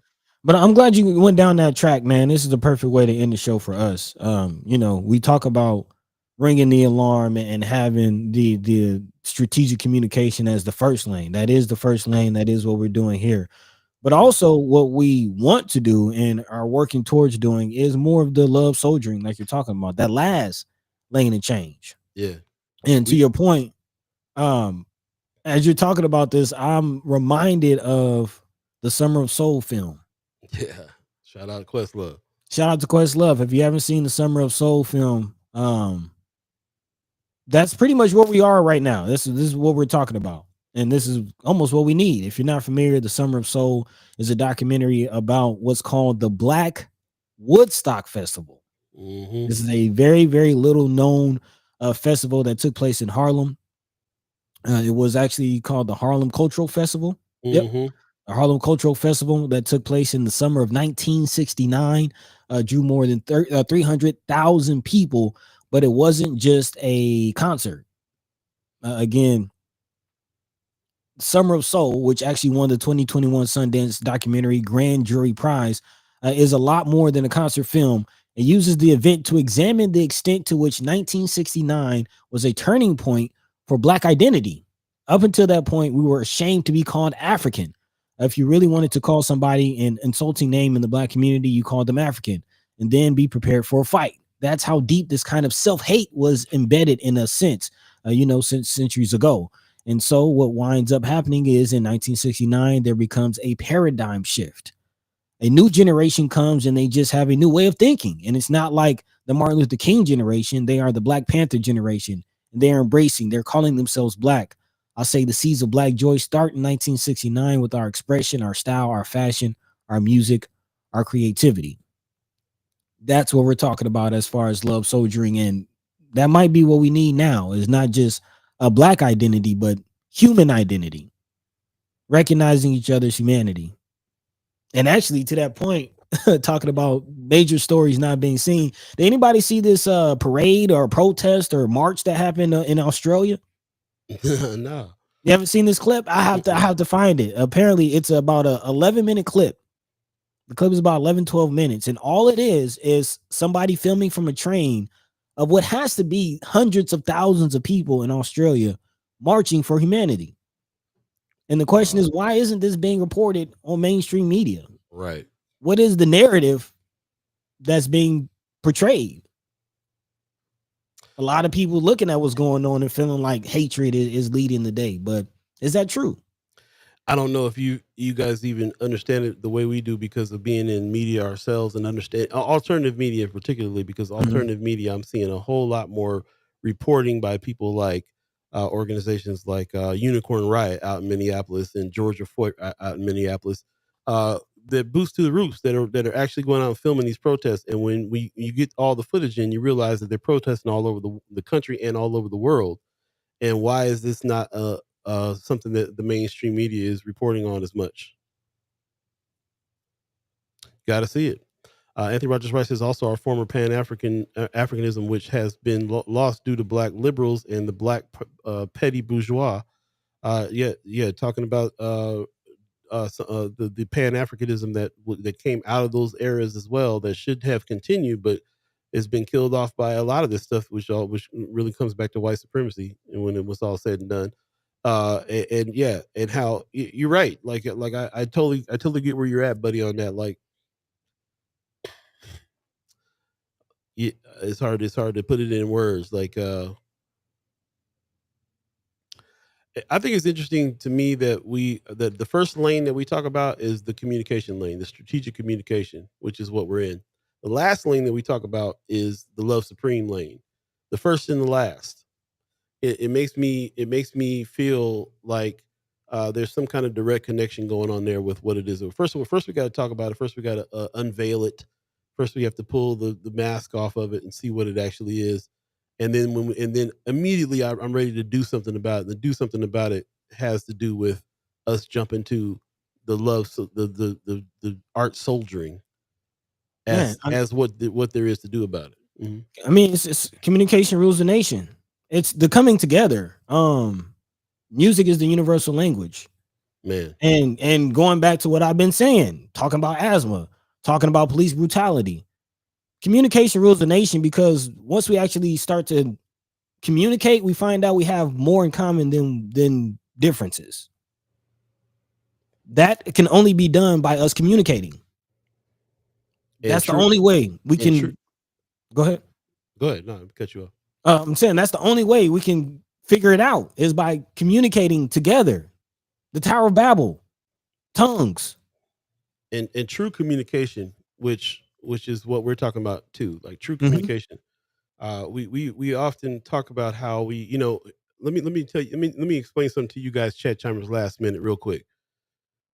Our show is not like other YouTube shows where we play all the games and do all the things in order to build membership and build viewership and to get to the point where we can monetize it, we want to do it, but we've been doing it in our style, which is not the style that the algorithm wants. It's not the style of YouTube.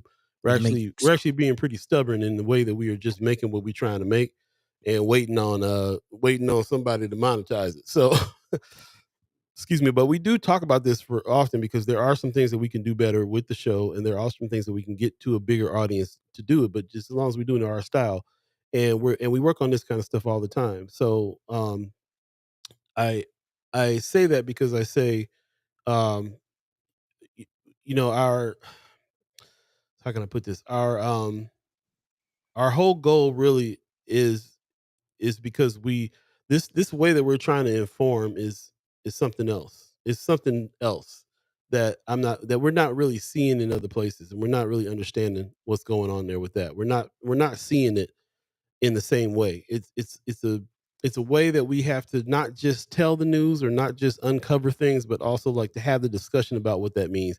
Talk to people who are seeing sides of it. You, the chat chimers, see different sides of things that are going on by being inside of the thing a lot of times and relaying that information back to us. And we're understanding things differently. And the only reason why we need to understand things is because we need to have the ability to act on what we're understanding. And so communicating the proper way, right, Hmm. circumventing the fake news and circumventing the AI generated things and circumventing the propaganda, which is half news. The propaganda, half the news is really just propaganda. Man, States, and a lot of it is state sanctioned kind of propaganda, and definitely corporate sanctioned propaganda. Getting past all those, actually, when we speak to each other in some truth and with some integrity behind that, and do it in the proper way, do it in a way where we are holding each other accountable for what we say when we say it. Being gracious enough for other people to say things the way they see it, so that we can just understand. Well, hey, we probably want the same things, even though we're seeing it different ways. Why wouldn't we all see everything differently? That we're all different people. There's no way to get around it. So the trick is to for me, who I'm not in your head, I want to understand what you have to say. So I'm going to make an effort to understand what's in your head while you make an effort to relay what's in your head, and I'll do that back. And then maybe we can get to understanding each other at the very least. We'll still never be in each other's experiences, but we'll be able to understand each other and can kind of get on the same page about something. If we don't do that, then there's really no way that we can make any progress. It's really kind of a hopeless situation if you think about it. If man, we can't do that, there's nothing we can do. What can you do on come your on. own, but with your own thoughts? What can you do? What can you do? So, got That's to it. do it. Got to That's do it. it. And to the point of strategic communication being the first and love supreme soldiering being the last, I would liken it to one, what we're doing is food for the soul, man. Food for the soul. The soul and the mind are linked. Mental health is an issue in society for a reason. Why? Because the communication channels to our minds and our souls are muddied, i.e., news going straight to our minds, Straight up. music and art going straight to our souls. Straight up. Straight up And truth on that. that's what we're trying to do is heal our souls by first of all getting our minds right, figuring out what's really going on around us and what we can do about it, and then hopefully get into some art which communicates to our souls Yeah, the things that the words can't necessarily communicate. that's right. Like George said, you can't fake the funk or your nose will grow. Ain't nothing Man, you can do about it. With no Black Dynamite, we're not going into hour 3. We're getting out of here. Shout out to T Ren though, who says for many, if you're not doing it their way, this is so key. man, They see no value. He said he's saying to us, "Stay the course you want for your platform." I'm glad you man, thank recognize you. what our platform is trying to do, because that's exactly right. Uh, a friend of mine came and told me, a friend of mine came and told me that a guy that I know and she knows, she mentioned my name, and he was like, "Oh, well, Paul B don't really like me." And she was like, "Why?" I said, "Well, we got into a discussion. We didn't really agree on that, my viewpoint, and we just kind of agreed to disagree and went our separate ways, and that was that." When she came back and told me, I was like, "Let me call this brother up, because you got to know that ain't me. I don't not like you because you disagree with me, bro. Like Man, Like I have no inclination to, when I walked away from that conversation, I didn't think nothing but, yeah, good talk. Well, I'll see you again. Because why you cannot devalue another person's experience. If this is how you understand it and that's what you're about, all I can really do is understand where you're coming from. Yeah. I don't have to make no judgment on where that is. It might not be what I choose, but that's because what I'm choosing is what I'm choosing. But the difference is it took me a long time to get to this. I'm long in the tooth now. So now I'm sitting here going, what I gotta say to you now is that I don't now just write you off if you don't agree with how I want to do things. You want to do things another way, you might have to go your separate ways and go do it. But I'm not gonna I can't put nothing past that. No more on that than that. It's just you doing it a different way. You got a different style. You got a different style. Our styles might not match up. I bet you we still want the same thing though. We might disagree on how to go get it, but this whole idea, this lanes of change that we're trying to do is so that we can say, hey, well, maybe that's your lane. Maybe it'll work if you sit your lane next to this lane, then these two things can make what you're trying to do happen in the way that you're trying to make it happen. There's a lot of in our community too. A lot of us going, well, he's not doing it the right way. I'm gonna do my own, and then we got two people doing the same thing and not combining forces, both less effective than they could be. If somebody can just change a style or get on the same page or figure out how the two styles work together or whatever it is. But you got to start with valuing somebody else's way of seeing things first. You can't do it any other way. You have to value that first. Even if you don't agree with it, you just got to be like, well, he came up with the thought on his own. In his experiences, everything said what brought him to that conclusion.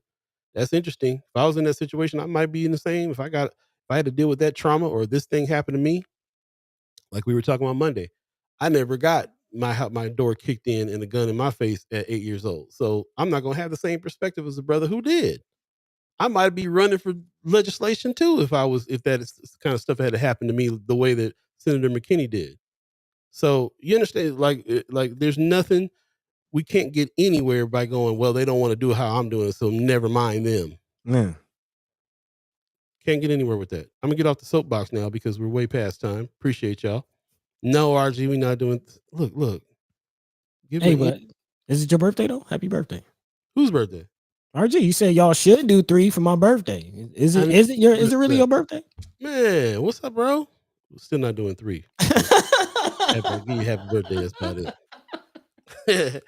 No, it was good hanging with you the other day, man. Chat chat. Speaking of chat timers, kick back and hanging, living alive with one another. It was good to see your smiling face and us laugh and joke, be around each other, bro. That was great. That's what it's about. That's what it's about. That's what it's about, man. That's what it's about. You know, beyond all this nonsense, all this has going on. At the end of the day, that's what it's about, man. Yeah. Love. Sit down, have a meal, have some love, create some art. Do that. We're doing it. That's what it is. And that's the point. Getting rid of all of this so we can do it. There you go. Appreciate you guys again. But buddy, you got some words for the people? Let's go ahead and get out of here. Man, I think that's pretty much it, man. We love y'all. We love y'all. Yeah. That's the mic drop, man. We do this because we truly don't have any ill will in our hearts for anybody. We ain't got time or space for any of that, man. We trying to create. There's a couple of y'all I don't like. No, I'm just I wouldn't say anybody. I got a little ill will for some of this administration right now, but a few people on my list. But at the end of the day, man, it's only because I want you to get it right, man. And he really wants you to like go back and check out Monday's show. Buddy got heated. Pops said, "Man, I don't want to get on Buddy bad side." Like, yeah, you got heated over that, but that's the whole point. Like, thank you for being real. Like, you know what I'm saying? Like, that's the deal. Thanks for caring enough to get heated. Thanks for being real about how you feel about that. Thanks for being able to express that. And yeah, man, if you missed Monday's show, go back and check it out on the real, because it was what we're saying right now is there's no way that we're going to get around the reason why we're doing this. Like it is very clear. A lot of people got businesses, a lot of people got podcasts, a lot of people got stuff going on, don't really know why they're doing it. We know why we're doing it in a big way, and we know why we're going to try to continue to do it. And we really appreciate everybody who understands what our style is and tries to get down with it and feels the same way.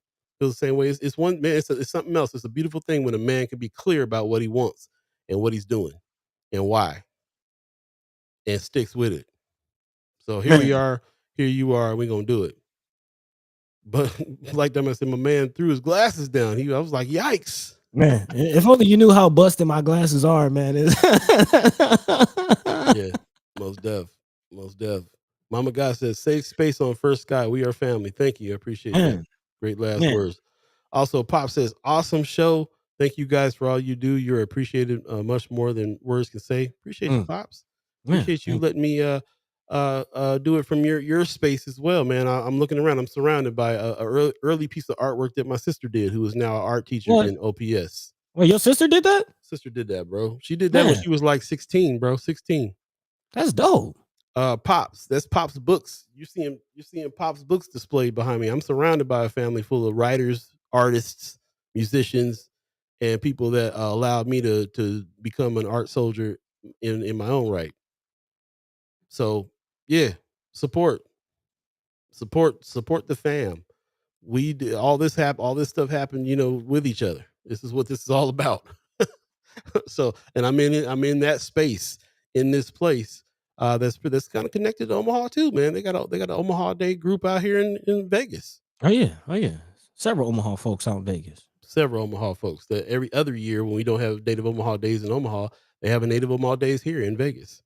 Man, So it would be great to meet everybody in every Native Omaha Day group around the country, because they're out there, as Omaha's the center. So shout out, man. Appreciate everybody who joined us today. Again, you guys are supposed to be having a really nice day out there. I'm on the West Coast, suffering 125-degree heat or whatever it's going to be today, or something crazy. man, be careful. Yeah, everybody be careful anyway. And shout out to what's going on with you out there too, buddy. We didn't really get to catch up on at the Atlanta scene, what's going on in your world, but we'll do that come Monday. Again, no Friday show. We have to skip Friday. So we're going to try to get our special guest, Miss Kimberly from the Native Omaha Days group, on Monday. So stay tuned, and we'll put some flyers and stuff out for that on Friends of First Sky Omaha and everywhere else. So watch out for that. And yeah, have a great rest of your week, you guys. Really appreciate you guys again. We'll get out of here. We'll see you on Monday. Again, no show on Friday. Yep. Appreciate you. Shout out to the Omaha tribe elders for allowing us to be on that land and speak while we're there. Shout out to our elders allowing us to speak before you, and shout out to you, the chat chimers, coming in and bringing all this great information and letting us speak with you, having these great conversations. Please tell a friend, tell a friend, tell a friend. Shout out to the supporters, the $10 people, the $25 people, the $50 people. Appreciate you very much for supporting what we're doing. If you have not done that and you are inclined to do so, please go to firstsky.omaha.com, hit the join button. That's firstsky.omaha.com.